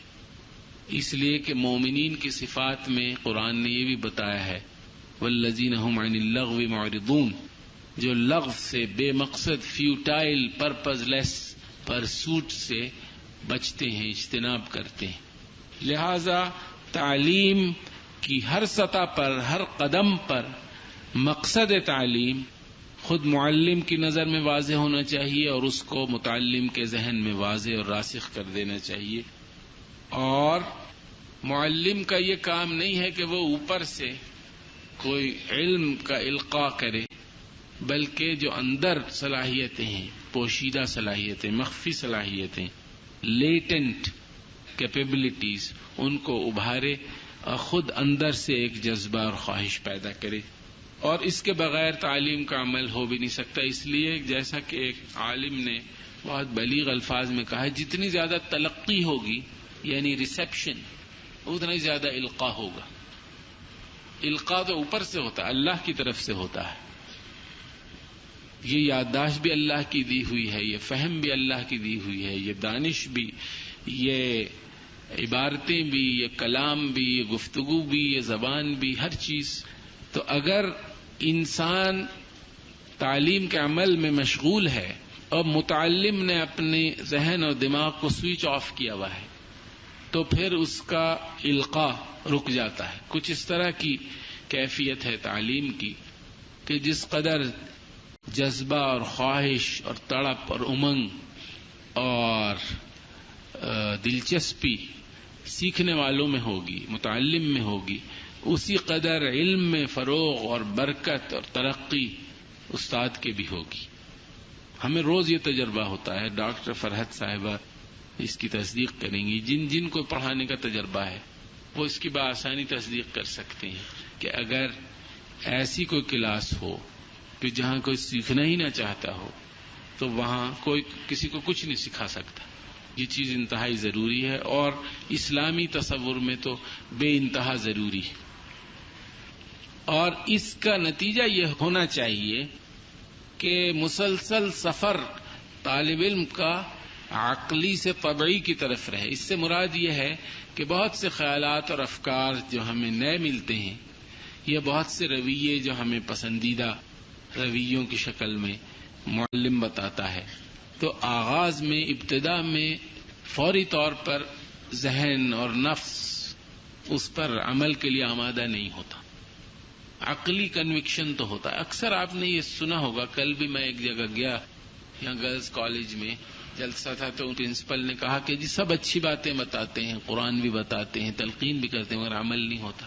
تو یہ سوال تو ہمیشہ سے اٹھایا گیا، یہ تو کوئی ایسی پریشانی کی بات نہیں ہے. یہی تو تعلیم و تربیت کا سب سے بڑا سوال ہے کہ جو عقلی کنوکشن ہے، میں نے عقلی ذہنی طور پر قبول کر لیا کہ یہ بات درست ہے، لیکن میری طبعی خواہش بھی وہی بن جائے، اس کو عقلی سے طبعی کی طرف منتقل کرنا کہتے ہیں. تو یہ جب ہی ممکن ہے کہ جب استاد مسلسل شاگردوں کے اندر جذبہ اور خواہش اور دلچسپی کو ابھارتا رہے. ظاہر دلچسپی سے جو بات قبول کی جائے گی، اخذ کی جائے گی، اور محبت نصب العین کے ساتھ قوی سے قوی تر ہوتی جائے گی، تب یہ عمل مکمل ہوگا کہ جو عقلی کنوکشنز ہیں، انٹلیکچول کنوکشنز، وہ پھر طبعی خواہشات، اور تقویٰ بھی تو اسی چیز کا نام ہے کہ جو اللہ تعالیٰ کا حکم ہے وہ میری اپنی خواہش ہو جائے. حضور نے فرمایا اذا سرتک حسنتک وساءتک سیئتک فانت مؤمن. اگر تمہیں تمہاری اچھائی اچھی لگنے لگے، اس سے دلی خوشی پہنچے کہ اچھا کام کیا، 2 رکعت نماز پڑھی، صدقہ دیا، قرآن کی تلاوت کی، کسی کی مدد کی، اچھا کام ہے، اس پر دل خوش ہو، اندر سے خوش ہو، اور کوئی برائی ہو جائے، گناہ کا ارتکاب ہو جائے، غلطی ہو جائے، اس پر اندر سے افسوس ہو، دلی افسوس ہو، یہی تو تقویٰ ہے، یہی ایمان کی علامت ہے. تو جب یہ پیدا ہو جاتا ہے تو پھر اللہ کی بندگی اور اس کی اطاعت انسان کی اپنی خواہش بن جاتی ہے. جتنی اپنی خواہش بنتی جائے اتنا ہی تقوی کے اسکیلز میں آدمی ترقی کرتا جاتا ہے. تو یہی تعلیم کا مقصد بھی ہونا چاہیے کہ جو عقلی کنوکشنز ہیں وہ طبعی خواہشات کی شکل اختیار کرتے رہیں مسلسل، تاکہ انسان کی شخصیت کی تشکیل ہو، انسان ٹرانسفارم ہو، بدلے اندر سے. جو دماغ اس کو اللہ نے دیا ہے، جو عقل دی ہے، جو حواس خمسہ دیے ہیں، وہ سبب بنے، ذریعہ بنے، ٹول اور انسٹرومنٹ بنے اس کی شخصیت کی تشکیل میں، اس کے رویے کی تبدیلی میں. یہ جب ممکن ہے کہ جب عقلی کنوکشنز طبعی خواہشات کی شکل اختیار کریں، اور ایسا جب ممکن ہے کہ جب تعلیم میں انسان کے اندر کی خواہش کو ابھارا جائے، اس کے اندر کا جو تجسس ہے اور تڑپ ہے، سوچ ہے، لگن ہے، دلچسپی ہے، اس کو مسلسل ابھارا جائے اور اس کے لیے تمام ذرائع اختیار کیے جائیں. ان ذرائع میں بات چیت کا طریقہ بھی ہو سکتا ہے، سوال جواب کا بھی ہو سکتا ہے، اطلاعی نیریٹو طریقہ بھی ہو سکتا ہے، توضیحی لیکچر کا طریقہ بھی ہو سکتا ہے. اور پھر ہر ایک کو اس کی سطح کے مطابق، ہر گروہ کو اس کی علمی سطح کے، اس کے پس منظر کے مطابق، نفسیاتی کیفیت کے مطابق بتایا جائے، تاکہ وہ جذبہ، اس کو تو غیر مسلم مفکرین نے بھی پہچانا ہے اس بات کی اہمیت کو کہ علم کے حصول میں جب تک دلی خواہش اور جذبہ شامل نہ ہو. ایک بہت بڑے انگریز مفکر گزرے ہیں جنہوں نے کتاب لکھی ہے Aims of Education, Alfred Whitehead. اگر آپ میں سے کسی نے دیکھی ہو وہ کتاب، تو وہ کہتے ہیں کہ علم کا آغاز ہوتا ہے ایک رومانٹسزم سے، ایک رومانٹک ارج، ایک خواہش ہے، ایک ایڈونچر ہے، ایک دلی شوق ہے، جذبہ ہے، تجسس ہے جاننے کا اور اس کو اپنی گرفت میں لانے کا، جو نامعلوم ہے اس کو معلومات کے دائرے میں لانے کا. اس سے تحریک ہوتی ہے اس عمل میں جس کے نتیجے میں آدمی سیکھتا ہے اور سمجھتا ہے. اور اگر یہ رومانٹسزم نہ ہو تو ٹھیک ہے، آپ کو کچھ انفارمیشن تو مل جائے گی، ممکن ہے آپ کھینچ تان کے ڈگری بھی لے لیں اور کہیں جا کے آپ پروفیسر بھی ہو جائیں میری طرح، لیکن کچھ حاصل نہیں ہوگا. پھر یہ میں عرض کر چکا ہوں کلم الناس علی قدر عقولہم، اور ہمارے ہاں علماء نے جو بلاغت کا علم تدوین کیا ہے، یعنی زباندانی کے محاسن اور خوبیاں، پیمانے کیا ہیں، اس میں سب سے بڑی بات بنیادی یہی ہے کہ لوگوں کو ان کی عقلی اور ذہنی اور نفسیاتی سطح کے مطابق خطاب کرنا. بچوں سے خطاب کچھ اور ہوگا، بڑوں سے کچھ اور ہوگا. جن کے پاس علمی سرمایہ بہت زیادہ ہے ان سے خطاب کی شکل کچھ اور ہوگی. جن کا سرمایہ علم کم ہے ان کے سامنے توضیح تشریح دوسرے نہج پر ہوگی.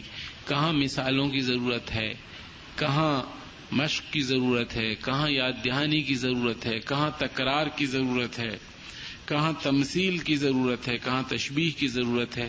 تو ہر ایک مخاطب اور متعلم کو اس کے اپنے علمی معیار اور اس کی فکری سطح اور اس کی نفسیاتی کیفیت کے مطابق خطاب کرنا. اس میں ان سب چیزوں کا ادراک شامل ہے. جب تک ہم مخاطب کو سمجھیں گے نہیں، اب ایسے ہی بہت سے استاد ہیں کہ انہیں دلچسپی نہیں کون ہیں آپ، کہاں سے آئے ہیں، کیا آپ کے اندر خیالات موجزن ہیں، کیا جذبات ہیں، کیا خواہشات ہیں، کیا تجسس ہے، کیا چیز آپ کو لائی ہے. اس سے کوئی بحث نہیں، آ کے کھڑے ہو کے بولے اور اپنا چلے گئے. یہ جو ایک ڈائیورسڈ ڈیٹیچڈ رویہ ہے جو عموماً مغربی جو سلسلے ہیں تعلیم کے اس میں یہ ہمیں نظر آتا ہے، اس میں جو نتائج ہیں وہ بہت محدود اور ناقص اور نامکمل رہتے ہیں. معلم کے اخلاق کی بھی بہت اہمیت ہے کہ معلم کس طرح کا اخلاق برتتا ہے. متعلم کے ساتھ خیر خواہی کا میں نے ذکر کیا، نرمی کا رویہ، عفو و درگزر کا رویہ، حوصلہ افزائی کا رویہ. حوصلہ افزائی ایک بہت بڑا پیٹرول ہے جو انسان کو بہت قوت فراہم کر دیتا ہے، بہت بڑی طاقت ہے. اور حوصلہ شکنی ایک زہر ہے جو انسان کی تمام صلاحیتوں کو فنا کر دیتی. انسان کو اگر یہ یقین دلا دیا جائے کہ وہ کر سکتا ہے، اور ہمارے ایک استاد کہا کرتے تھے کہ نبوت کے علاوہ ہر کام تم کر سکتے ہو. نبوت تو اللہ تعالیٰ ہی دیتا ہے اور اس نے دینی بند کر دی، وہ تو نہیں ملے گی. باقی جو کسی اور نے کیا وہ تم بھی کر سکتے. اگر یہ بات آپ بٹھا دیں دل میں شاگرد کے تو بہت کام آسان ہو جاتا ہے. لہذا حوصلہ افزائی، اور اسی حوصلہ افزائی کا نتیجہ تھا، آپ غور فرمائیے کہ تھوڑی سی مدت میں رسول اللہ صلی اللہ علیہ وسلم صحابہ کو دور دور بھیج دیا کرتے تھے تعلیم دینے کے لیے. ایک چراغ سے سینکڑوں ہزاروں چراغ جلائے جاتے تھے.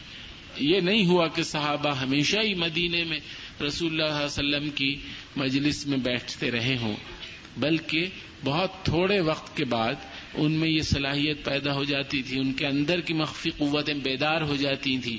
محبت اور ان تمام محرک جذبات سے کام لے کر ان کو اس قابل بنا دیا جاتا تھا کہ وہ دیگر انسانوں کی رہنمائی انجام دیں، اور اس میں وہ بہت کامیاب رہے. حضور کی زندگی میں ہی جزیرۃ العرب سے صحابہ کرام نکلے، اور دنیا اسلام کا کوئی خطہ آج ایسا نہیں ہے جہاں صحابہ کرام کے نشانات قدم نہ ہوں.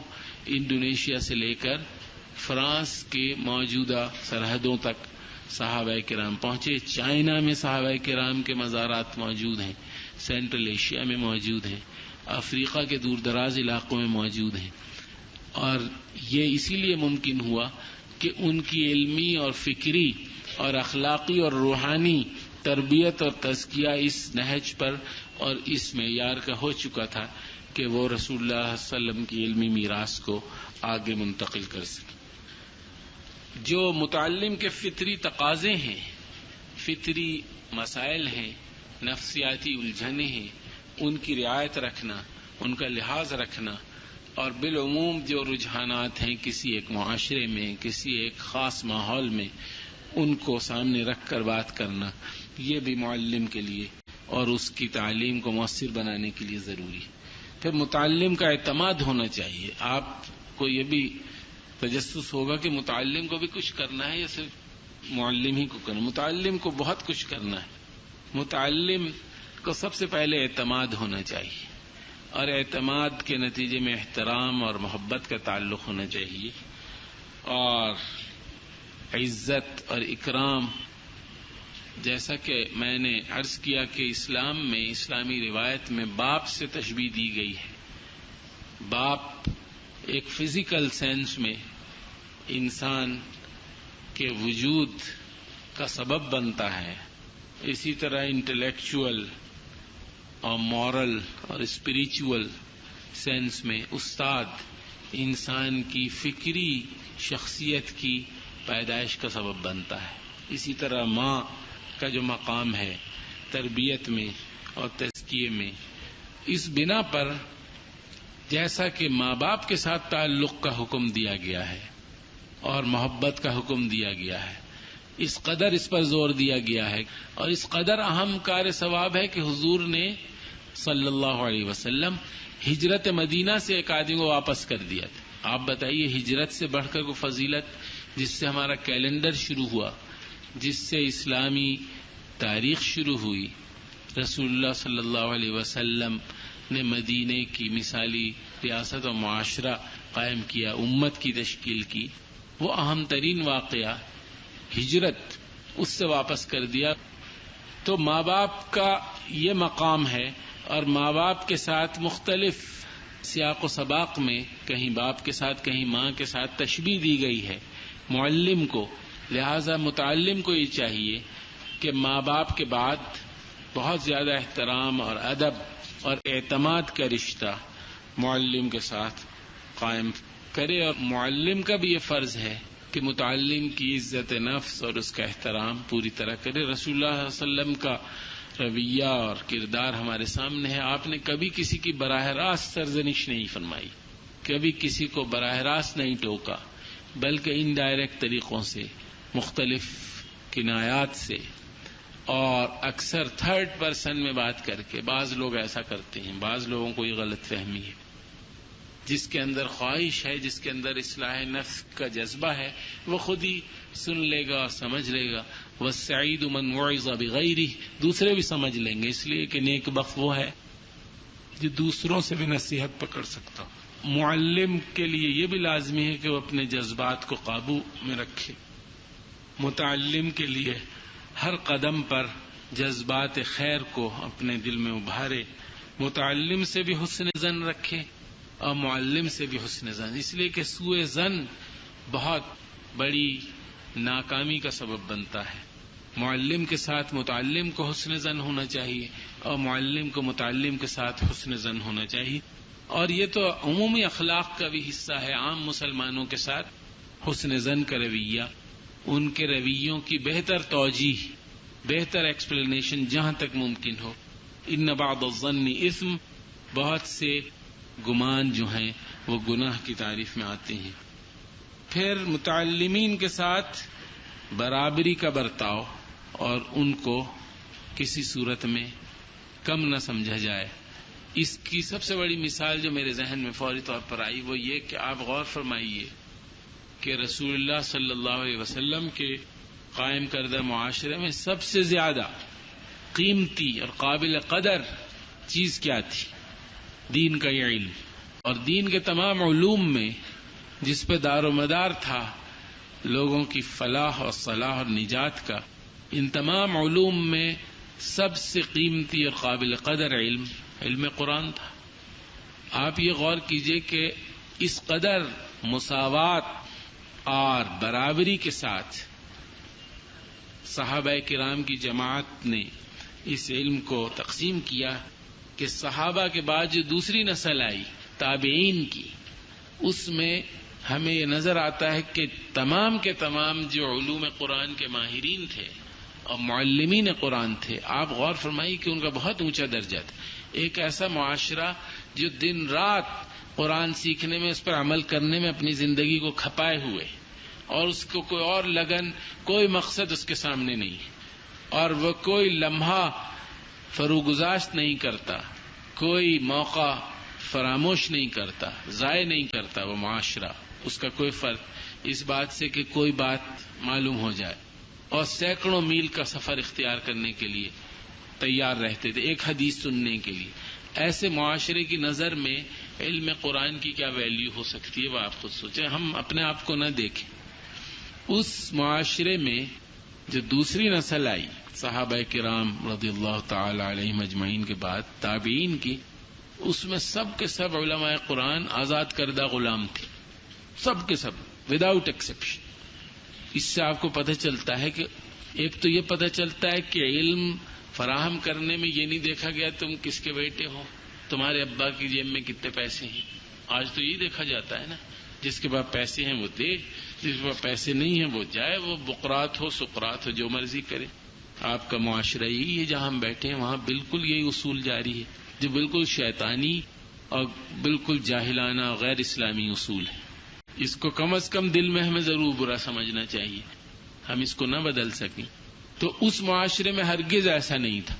اس میں جس قدر اللہ نے کسی انسان کے اندر عقلی فکری استعداد رکھی ہے سمجھنے کی، آگے بڑھنے کی، ترقی کرنے کی، اسی قدر دربار نبوی صلی اللہ علیہ وسلم اور اس دربار کے جو پروانے تھے صحابہ کرام، ان کے سر چشموں سے یہ علوم اور یہ رہنمائی اور یہ روشنی تقسیم ہوئی، جس کا نتیجہ یہ نکلا کہ وہ لوگ جن کے باپ غلام تھے اور وہ آزاد ہوئے تھے، ان کو معاشرے میں یہ اسٹیٹس حاصل ہوا کہ وہ آزاد لوگوں کے اساتذہ بن گئے اور اس مقام پر فائز ہو گئے. اس سے مسلم معاشرے کی کیفیت کا بھی اندازہ ہو سکتا ہے کہ مواخات اور مواسات اور مساوات کی کیا اسپرٹ اور کیا جذبہ اس معاشرے میں کار فرما تھا. کیسے یہ صورتحال کس قدر ہماگیر تبدیلی سے گزری. پھر معلم کا یہ بھی فرض ہے کہ وہ سوالات کو ویلکم کرے، سوالات کی حوصلہ افزائی کرے، بشرطے کہ وہ ذہانت کے سوالات ہوں. سوالات بھی دو قسم کے، جہاں ہم یہ کہتے ہیں کہ سوال انتہائی ضروری ہے علم کے فروغ کے لیے. اگر سوالات نہ ہوتے تو دنیا میں علم ہو ہی نہیں سکتا تھا. انسانوں کے ذہنوں میں جو سوالات اٹھے ہیں اور ان کے جوابات تلاش کرنے کی انسان نے سعی کی ہے، اسی سے علم کو فروغ ہوا ہے. اور سوال اٹھتا ہے تجسس سے، دلچسپی سے، لیکن سوال صحیح رخ پر ہونا چاہیے. جیسا کہ ہم نے آغاز میں عرض کیا، پورا تعلیمی جو عمل ہے، پروسیس ہے، وہ مقصد سے جڑا ہوا ہے، اور مقصد اگر ذہن میں واضح ہوگا تو سوال صحیح رخ پر ہوگا. ورنہ وہ امام ابو حنیفہ کا واقعہ یاد آتا ہے کہ ایک صاحب ان کی مجلس میں حاضر ہوا کرتے تھے، اور پہلے تو کسی پہ دروازہ بند نہیں کیا جاتا تھا. جس درجے کا بھی آدمی ہو تو وہ آتا تھا، بڑی عقیدت سے بیٹھا رہتا تھا. تو امام صاحب نے ایک دن اس سے کہا، بھائی کچھ پوچھا بھی کرو، اس سے علم میں اضافہ ہوتا ہے. تو اگلے دن اس نے یہ تہیہ کیا کہ میں سوال کروں گا. تو انہوں نے کہا کہ جب سورج غروب ہو جائے تو مغرب کی نماز پڑھ لینی چاہیے. تو انہوں نے کہا جی ہاتھ اٹھا دی. انہوں نے کہا ہاں آج آپ سوال کرنے والے ہیں، کیجئے ضرور. انہوں نے کہا اگر نہ ہو غروب تو اس طرح کے سوالات نہ ہوں. پھر اسلام نے ہمیں یہ بھی بتایا ہے کہ تعلیم اور تربیت، اس میں سوال پیدا ہوتا ہے کہ کیا انسان تعلیم و تربیت سے بدلا جا سکتا ہے؟ یہ بھی بہت اہم سوال ہے جس پہ بڑے بڑے فلاسفہ مفکرین نے بحثیں کی ہیں. کیا واقعی انسان تعلیم و تربیت سے بدل سکتا ہے؟ اس کے رویے، اس کے تعصبات، اس کی تنگ نظریاں، اس کی خود غرضیاں، کیا اخلاق کی بہتری اور روحانی ترقی اور عروج اور محاسن اور مکارم اور فضائل میں بدل سکتی ہیں؟ یقیناً بدل سکتی ہیں. اس لیے سب سے پہلی بات تو یہ ہے کہ لا یکلف اللہ نفسا الا وسعها. اللہ کسی کو کسی ذمہ داری کا پابند نہیں بناتا مگر اس کا جو اس کی وسعت میں ہے، اس کے بس میں ہے. لہذا انسان کو اللہ نے پابند کیا ہے خیر کی طرف جانے کا، اچھائی کی طرف جانے کا، تو ہر وقت انسان جا سکتا ہے. اور تاریخ اس کی گواہ ہے، انسانوں کی زندگیوں میں کیا کیا تبدیلیاں آئی ہیں. اور پھر ایک بڑے مشہور شاعر اور بڑے بزرگ گزرے ہیں، آپ نے نام سنا ہوگا، حضرت امام بوصیری رحمۃ اللہ علیہ، جن کا قصیدہ بردہ کے نام سے مشہور ہے. قصیدہ بردہ کے نام سے دو قصیدے مشہور ہیں. ایک قصیدہ حضرت کعب بن زہیر نے رسول اللہ صلی اللہ علیہ وسلم کی شان میں آپ کی خدمت میں پیش کیا تھا، تو آپ نے اس پر انعام کے طور پر اپنی چادر ان کو عطا فرمائی تھی. بردہ عربی میں چادر کو کہتے ہیں. دوسرا قصیدہ بردہ مشہور ہے امام بوصیری کا، یہ بھی حضور کی شان میں نعتیہ قصیدہ. اس کا ایک بڑا بلیغ شعر ہے، وَالنَّفْسُ كَالطِّفْلِ إِن تُهْمِلْهُ شَبَّ عَلَى حُبِّ الرَّضَاعِ وَإِن تَفْطِمْهُ يَنْفَطِمِ. انسان کا نفس بچے کی طرح ہے، اگر اس کا دودھ نہ چھڑایا جائے تو ساری عمر دودھ پیتا رہے گا. آپ نے دیکھا ہوگا بچے کا جب دودھ چھڑاتے ہیں تو روتا ہے، اسے تکلیف ہوتی ہے، اچھا نہیں لگتا، عادت چھڑائی جاتی ہے. لیکن اگر نہ چھڑائیں، کبھی نہ چھڑائیں، تو وہ دادے ابا بن کے بھی دودھ مانگا کریں. یہ انسانی فطرت ہے، انسانی نفس اسی طرح اللہ تعالی نے بنایا. تو انسانی نفس میں لچک، فلیکسیبلٹی، اکوموڈیشن ہے، اور اس میں یہ صلاحیت ہے کہ اگر اس کو سدھایا جائے اور اس کو ٹیم کیا جائے، ٹرین کیا جائے، تو وہ اس کا رویہ بدل سکتا ہے. اور بہتر رویہ تو انسان کی فطرت کی خواہش ہے. بہتر رویہ قبول کرنے میں اندر سے ایک داعیہ انسان کے اندر موجود ہوتا ہے. اور پھر بہترین تربیت وہ ہے، میں اس پر بات کو ختم کرنا چاہوں گا، کہ جو آغاز میں فراہم کی جائے. جن لوگوں کو یہ موقع میسر نہیں آیا ان کی مجبوری ہے، لیکن جن کو یہ میسر آیا ہے کہ وہ اپنی اولاد کو آغاز ہی میں کوشش کرنی چاہیے کہ جس قدر ابتدا میں یہ ویژن اور یہ مقصد اور یہ نصب العین اور یہ محبت اور یہ وابستگی اللہ کے ساتھ اور تعلق امبائب کر دیا جائے، ٹرانسمٹ کر دیا جائے، امپلانٹ کر دیا جائے، یہ درخت لگا دیا جائے ایمان کا، اسی قدر بہتر ہے. وآخر دعوانا الحمدللہ رب العالمین. سوال یہ کیا استاد کے ساتھ مصافحہ کرنا اس کی بے ادبی میں شمار ہوتا ہے؟ دیکھیے یہ دین ایسا ہے اور رسول اللہ صلی اللہ علیہ وسلم کے اس امت پر اس قدر احسانات ہیں کہ جس قدر شکر ادا کیا جائے اللہ کا کم ہے کہ ایک ایک بات آپ نے ہمیں سکھائی ہے. مصافحہ سلام کرنا جو ایک بہت کامن بات ہے اور ہر تہذیب ہر معاشرے میں کوئی نہ کوئی انداز اس کا اختیار کیا جاتا ہے گریٹنگ کا سلام کرنے کا. ہمارے ہاں بھی اس کے بڑی تفصیلی احکام موجود ہیں ہدایات موجود ہیں اور یہ بتایا گیا کہ کس موقع پر کون سلام میں پہل کرے چھوٹا بڑے کو کرے جو کمرے میں داخل ہو وہ پہل کرے ایک آدمی جواب دے دے کافی ہے ضروری نہیں کہ پورا کا پورا ریوڑ جواب دے اور ایک شور مچے ایک آدمی کا جواب کافی ہے. جو سوار ہے سوار ہو کے گزر رہا ہے تو جو کھڑا ہوا ہے سوار کی ذمہ داری ہے کہ وہ سلام کرے اور جب کوئی شخص عبادت میں مشغول ہے نماز میں مشغول ہے سلام نہ کیا جائے. کوئی شخص کسی بہت اہم کام میں مصروف ہے اس کو سلام کر کے ڈسٹرب نہ کیا جائے. حتیٰ کہ یہ تک حکم ہے کہ کھانا اگر کھا رہے ہیں تو سلام نہ کریں ممکن ہے جلدی سے جواب دے گا تو لقمہ پھنس جائے گا ممکن ہے وہ کہیں اور پہنچ جائے. تو آپ دیکھیے کیسی کیسی نازک باتوں کا لہذا استاد کے ساتھ مصافحہ کرنا ادب بھی ہو سکتا ہے بے ادبی بھی ہو سکتا ہے سچویشن پر ہے. استاد فارغ بیٹھا ہے اور کسی کام میں مشغول نہیں ہے ضرور مصافحہ کیجیے. اور میرے ساتھ تو اکثر یہ ہوتا ہے کہ لائبریری میں ایک کتاب ادھر کھولی اس کو ہاتھ سے صفحہ اس کا رکھا اور ایک کتاب یہاں کھولی ایک ڈکشنری کھولی اور ایک کاغذ پہ لکھ رہا ہوں اور مشغول ہوں اور کوئی شاگرد صاحب آ گیا السلام علیکم. کبھی کبھی میں بہت گستاخی بھی کرتا ہوں کہ بھائی ادب اور تمیز بھی سیکھو. یہ جو سلام ہے مصافحہ اس کے کچھ آداب بھی مقصد اس میں کیا میسج کیا ہے مقصد یہ کہ ساری ایکٹیویٹی بیکار ہے فضول اور لغو ہے. یہ سب تلپٹ کرو جو تم نے 1.5 گھنٹے میں تلاش کیا ہے اور چھوڑو اس کار عبث کو. اسلام انسانوں کو جس رویے کی تلقین کرتا ہے وہ بڑا معقول رویہ ہے. اسلام انسانوں کو اسٹوپڈ آدمی نہیں بنانا چاہتا. لہذا مصافحہ کرنا بے ادبی ہوگی اگر ایسی کوئی صورتحال ہو. عبادت میں مشغول ہے تلاوت میں مشغول ہے تو سلام نہیں کیا جائے گا. وعلی ھذا القیاس اس کے آداب موجود ہیں معلوم ہے. استاد شاگرد پر کس حد تک سختی کر سکتا ہے یہ یقین ہو اس کو کہ سختی سے اس کا بھلا ہوگا. یہ بھی سچویشن پر علماء نے کہا ہے ضرب الیتیم للتعذیب سیئہ وللتأدیب حسنہ. کسی یتیم کو مارنا اگر دل میں یہ ہو کہ اس کو تکلیف ہو تو بہت بڑا گناہ ہے اور اگر تأدیب مقصد ہو کہ یہ اس رویے سے باز رہے تو یہ نیکی ہے. ایک یتیم بچہ ہے بجلی کی طرف جا رہا ہے پانی کی طرف جا رہا ہے خطرے کی طرف جا رہا ہے سڑک پہ نکل رہا ہے رسک لے رہا ہے اور میں اس جذبے سے مارتا ہوں کہ یہ اس کو یاد رکھے گا اور آئندہ اس غلطی کو نہیں کرے گا. اس کے لاشعور میں بیٹھ جائے گا کہ ایسا کام کروں گا تو مجھ پہ سختی آئے گی. اس جذبے سے مارنا نیکی ہے اور اگر دل میں نفرت ہو یا دل میں تکلیف پہنچانا ہو تو بدی.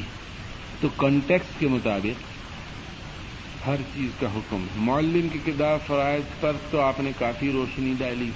متعلم کے بارے میں بھی کچھ بتائیے. استاد کے حقوق علم سیکھنے کے آداب کیا ہیں متعلم کا کردار کیسا ہو اس کے اندر ان کی روح شرائط کر جائے.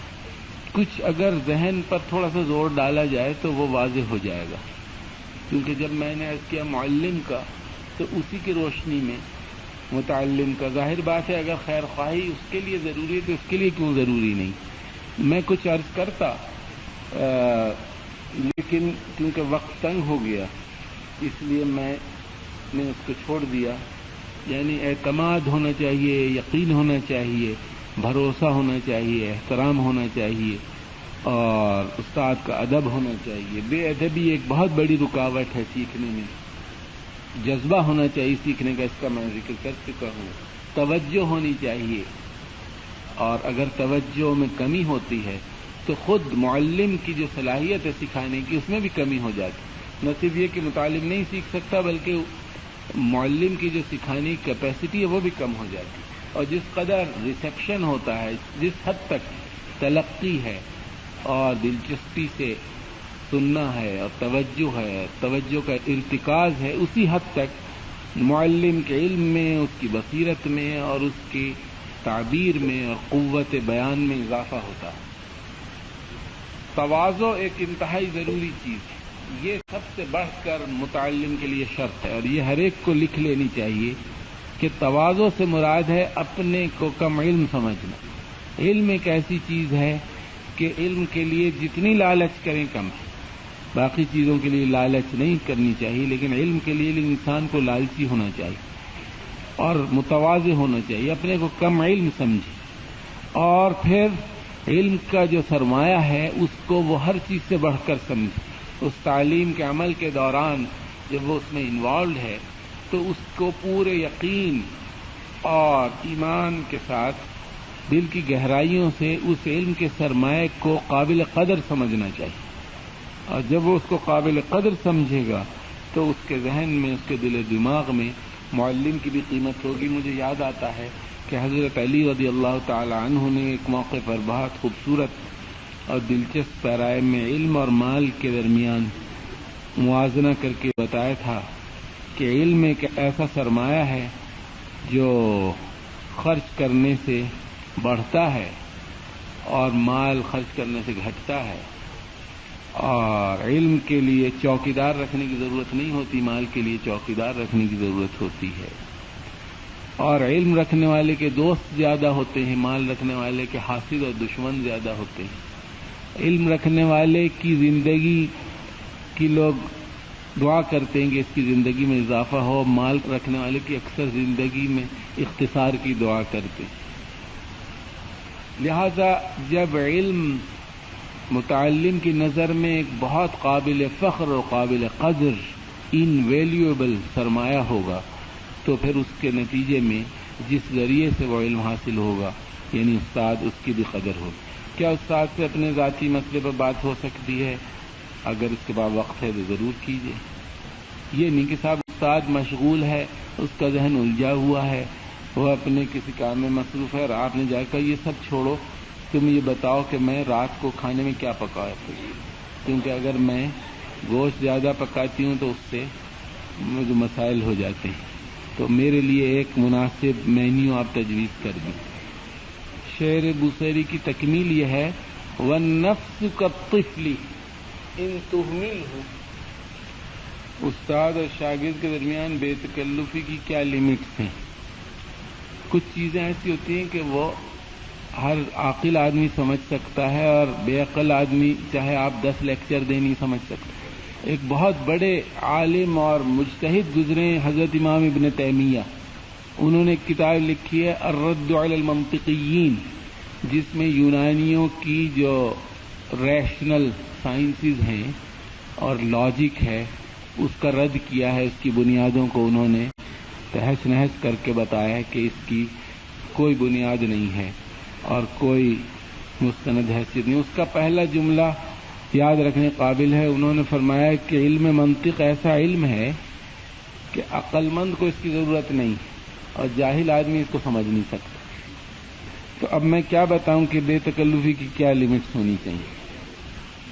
معلم کو دوسروں کے ذہنی معیار کے مطابق بات کرنی چاہیے۔ یہ درس و تدریس کبھی کبھار کی ملاقات میں آسان ہے، لیکن علم سے محبت رکھنے والوں کو عالموں کی صحبت اچھی رکھتی ہے اور غیر علمی قسم کے لوگوں میں بیٹھنے سے اکتاحت محسوس ہوتی ہے۔ کیا یہ تکبر میں آتا ہے؟ میرے خیال میں نہیں آتا۔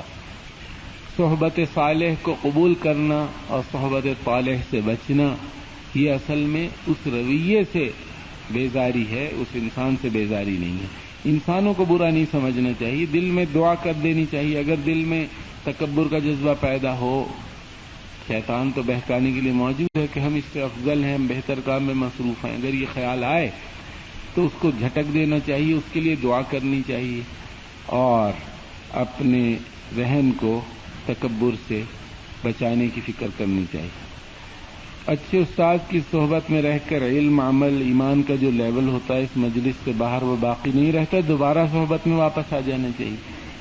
استاد کا حق میرے خیال میں ادا نہیں کیا جا سکتا، اس میں ہے کہ کیسے ادا کیا جا سکتا ہے۔ میرے خیال میں ماں باپ کا بھی حق ادا نہیں کیا جا سکتا۔ استاد بھی چونکہ اسی کا ایک پرتو ہے، شاید اس زندگی میں تو ممکن نہیں ہے، آخرت میں اللہ تعالیٰ سے دعا کرنی چاہیے کہ اس کو اجر دے۔ Does any man ever reach the level where his actions are a complete reflection of his convictions? If not, then how anyone be a teacher? No, it can never reach a perfection level. But yet this struggle has to continue. جتنے بھی انسان کے نصب العین ہے نا، دیکھیے بڑا لطیف نقطہ ہے اور بہت ہی انٹیلیجنٹ سوال ہے. وہ نصب العین اگر امرود اور مالٹے کی طرح میرے ہاتھ میں آ جائے اور میں کھا لوں تو اس کے بعد کیا کروں؟ نصب العین تو بائی ڈیفینیشن وہ ہے کہ اس تک سفر، اس تک جد و جہد اور کوشش مسلسل جاری رہے ہمیشہ. لہذا پیمانہ بہت اونچا ہونا چاہیے. انسان جس قدر اونچا نصب العین اس زندگی میں اختیار کرے گا اسی قدر اس کو ترقی اور عروج مسلسل نصیب ہوگا. اور جس قدر نصب العین لوگوں کے محدود بھی ہوتے ہیں.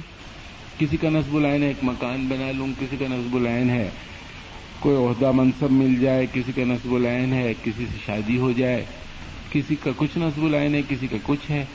ایسے بھی تو ہیں دنیا میں لوگ. تجارت میں فروغ ہو جائے، بینک بیلنس بڑھ جائے، اعلی حاصل قیاس. لہذا جو نصب العین ہے جس قدر اعلیٰ ہوگا اسی قدر انسان ترقی کر سکے گا. تو میں آپ سے متفق ہوں کہ کوئی teacher other than the prophet can ever reach a perfection level beyond which there is no higher level. یہ ممکن نہیں ہے. اور اس سے آپ کو یہ بھی اشارہ ملتا ہے کہ علم بھی تو ایک ریلیٹو چیز ہے. فوق کل ذی علم علیم. علم میں بھی کون سا درجہ آتا ہے کہ جب ہم کہیں اب مزید کی ضرورت نہیں. جس دن یہ آیا آپ کو فوراً جہلا کی صف میں شامل ہونا پڑے گا. اگر کبھی دماغ میں یہ فطور آ جائے کہ اب تو اتنا علم آ گیا کہ مزید کی ضرورت نہیں. میں نے عرض کیا نا کہ علم کے متعلق بہت حریص ہونا چاہیے اور کیوریس ہونا چاہیے، انکویزیٹو ہونا چاہیے، اور فطرت انسانی بھی یہ ہے. لہذا نہ صرف یہ کہ علم کے حصول میں کبھی کوئی اسٹیج ایسا نہیں آ سکتا کہ جب مزید علم کی ضرورت نہ ہو، اسی طرح معلم کا جو کردار ہے، اس کا جو کمال ہے، اس کا جو جمال ہے، اس کا جو مرتبہ ہے، اس مرتبے میں جو فروغ ہے، ترقی ہے، عروج ہے، اس کی بھی کوئی انتہا نہیں. Is it right for a student to try and apply an action upon himself when he is not yet convinced of it? This happens often in religious education.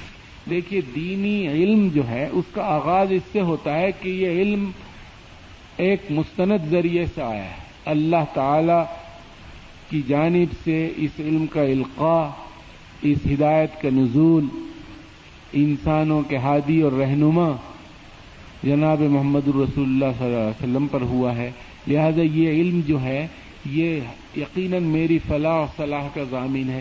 یہ ایک انٹلیکچوئل کنوکشن ہو سکتا ہے، اور طبیعت جو ہے، خواہشات، جذبات، سوچ، یہ رفتہ رفتہ خود بخود اس کے تابع ہو جائیں گی. لہذا کنوکشن اگر مکمل نہ بھی ہو تو بھی عمل کرنا چاہیے، کیونکہ اس عمل میں ایک برکت، اللہ تعالیٰ نے ان رویوں میں بھی تو برکت رکھی ہے.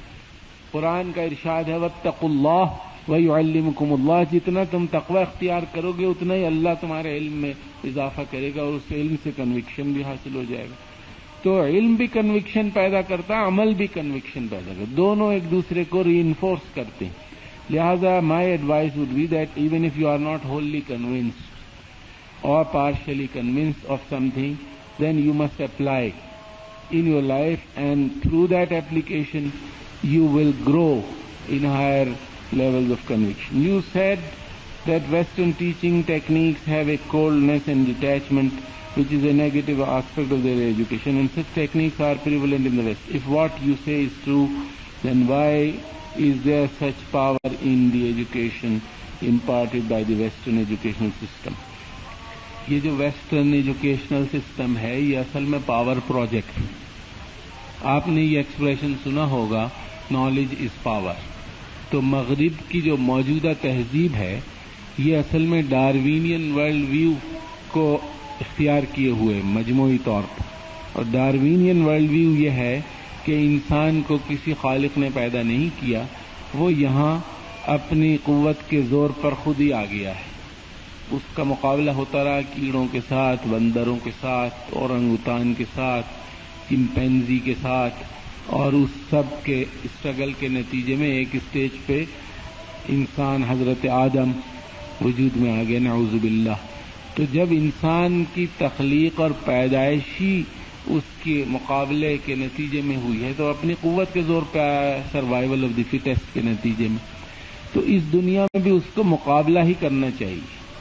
یہ بھی آپ نے ایکسپریشن سنا ہوگا کہ this life is a competition, this world is a world of competition. یہ بظاہر تو جملے بڑے معصومانہ سے لگتے ہیں، مگر حقیقت اس کی گہرائی میں جائیں تو پتہ چلتا ہے کہ اس میں ایک نظریہ کار فرما ہے۔ وہ نظریہ ایسا ہے کہ جس نے انسان کو اخلاقی اصولوں سے ہٹا دیا ہے۔ اخلاق کی بالکل نفی نہیں ہوئی، لیکن اخلاقی اصول جن پر انسان قائم تھے، جن پر ان کی عمارت قائم تھی معاشرت کی، وہاں سے ان کا فوکس ہٹ گیا۔ نتیجہ یہ ہے کہ اب ہر چیز میں ہر سطح پر مقابلہ ہے، عورت مرد کا مقابلہ، اور بزرگوں کا اور جوانوں کا مقابلہ، آجر اور مزدور کا مقابلہ، اور ہر ایک کا مقابلہ، تاجر کا کنزیومر سے مقابلہ، اس لیے کہ دنیا ہے ہی مقابلے کا نام، اور پھر بڑی اقوام کا چھوٹی اقوام سے مقابلہ۔ تو یہ جنگل کا نظام ہے جس کو موجودہ عالمی نظام کہا جاتا ہے،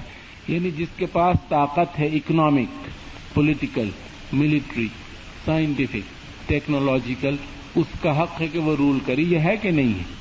انگریزوں نے یہاں کیا کیا؟ یہاں آئے تو ان کے یہاں کاٹن انڈسٹری نئی نئی پروان چڑھ رہی تھی، ان کے کارخانے بنے تھے اور انڈسٹریلائزیشن کا عمل زور پر تھا، لیکن ان کی کاٹن کوئی خریدتا نہیں تھا، اس لیے کہ بر صغیر میں جو کاٹن پیدا ہوتی تھی وہ خود اتنی ترقی یافتہ تھی اور اس قدر فائن تھی، اور یہاں جو ہاتھ سے بنانے والے خاص طور پر مشرقی پاکستان کے علاقے میں جو آرٹیسن تھے وہ اتنے ماہر تھے کہ اس کی موجودگی میں اور یہاں کے گرم موسم کے لیے کوئی اور کاٹن موزوں بھی نہیں تھی، اور ململ بنائی جاتی تھی جو ایک انگوٹھی میں سے گزاری جا سکتی تھی۔ تو انہوں نے کیا کیا؟ ان اخلاق اور کردار اور علم کے مت والوں نے کیا کیا؟ انہوں نے سب کو جمع کر کے ان کی انگلیاں کٹوا دی، اس کے بعد یہاں ان کی کاٹن خوب بکی۔ انہوں نے چائنا کے ساتھ کیا کیا؟ جن کا مقابلہ تھا تجارت میں، اور سلک روٹ اور چائنا ڈومینیٹ کرتا تھا، انہوں نے لے جا کے وہاں اوپیم پھیلا دی، جس کو اوپیم وارز کے نام سے یاد کیا جاتا ہے تاریخ میں۔ ان کو افیمچی بنا دو، یہ سب بھول جائیں، پھر مارکیٹ ہمارے پاس آ جائے گی۔ تو جناب یہ جو ہے یہ بہت شیطانی چکر ہے، اس کی حقیقت اور اس کی گہرائی میں جانے کی ضرورت ہے، لیکن اس کا یہ مطلب نہیں ہے کہ ہم ان کی ہر بات کو کنڈیم کریں، ان کی کسی خوبی کو نہ تسلیم کریں۔ ہمارے دین نے یہ تعلیم نہیں دی۔ ہمارے دین کی تعلیم یہ ہے کہ ہم اپنی آنکھیں کھلی رکھیں اور یہ دیکھیں کہ کس میں کیا خوبی ہے، کیا خامی۔ تو علم کا جو ان کے ہاں کامیابی کا بظاہر وہ ہے، وہ کامیابی کس قسم کی؟ ہمیں کیا کامیابی مطلوب ہے؟ کیا ہمیں واقعی ڈومینیشن چاہیے جیسے یونائٹڈ اسٹیٹس آف امریکہ کی ڈومینیشن ہے؟ ان کا نظریہ یہ ہے کہ سرمایہ دارانہ نظام قائم ہے مقابلے پر، جو مقابلے میں آگے بڑھ جائے گا اسے کامیاب ہونا چاہیے۔ نظریہ تو یہ ہے۔ اور جب امریکن گاڑیوں کے کارخانے بند ہونے شروع ہوئے، جنرل موٹرز بند ہو گئی، دنیا نے یہ کیڈیلک اور کریزلر یہ گاڑیاں، فورڈ گاڑیاں خریدنی بند کر دیں، اس لیے کہ جاپان والوں نے ثابت کیا کہ ان کی گاڑیاں سستی بھی ہیں اور ہلکی بھی ہیں اور انسانوں کے قوت خرید میں بھی ہیں۔ تو انہوں نے جا کے ان پر دباؤ ڈالنا شروع کیا، ان کو دھمکیاں دیں اور اپنے کارخانے اس زور پہ چلا لیے۔ ایک پوری داستان ہے جو دنیا میں اس وقت انٹرنیشنل سسٹم ہے۔ کیا اس میں آپ کو عدل و انصاف نظر آتا ہے؟ 80% دنیا کے وسائل 20% اقوام کے پاس ہیں، کیا کسی عدل و انصاف کے نتیجے میں ہیں؟ کیا کسی علم اور تقویٰ کی پیمانے پر تقسیم کیے گئے؟ ہرگز نہیں، بلکہ اپنے وطن کے لیے، اپنی قوم اور اپنی ریاست کے لیے دنیا کا ہر کرائم، ہر جرم، یہ CIA کیا کرتا ہے، یہ KGB کیا کرتی ہے، یہ موسڈ کیا کرتا ہے۔ لہذا یہ جو دنیا میں پاور گیم ہے، ان کا جو نالج کا تصور ہے تعلیم کا، وہ پاور گیم کا ایک جز ہے۔ پاور کی ڈیفینیشن میں تمام وسائل جن کے ذریعے دوسری اقوام کو مغلوب کیا جا سکے، وہ سب آتے. آخر کوئی وجہ تو ہے کہ بعض فیلڈز میں آپ کو ہرگز داخلہ نہیں دیتے. ڈاکٹر قدیر خان نے ہمیں بتایا کہ ایک لسٹ ہے ان کی، اس میں کسی مسلمان کو داخل نہیں کرتے. کیوں؟ علم تو ہر ایک کے لیے ہونا چاہیے. وہ سب باتیں زبانی ہیں. تو اس ہاتھی کے دانت دکھانے کے اور ہیں، کھانے کے اور ہیں. وآخر دعوانا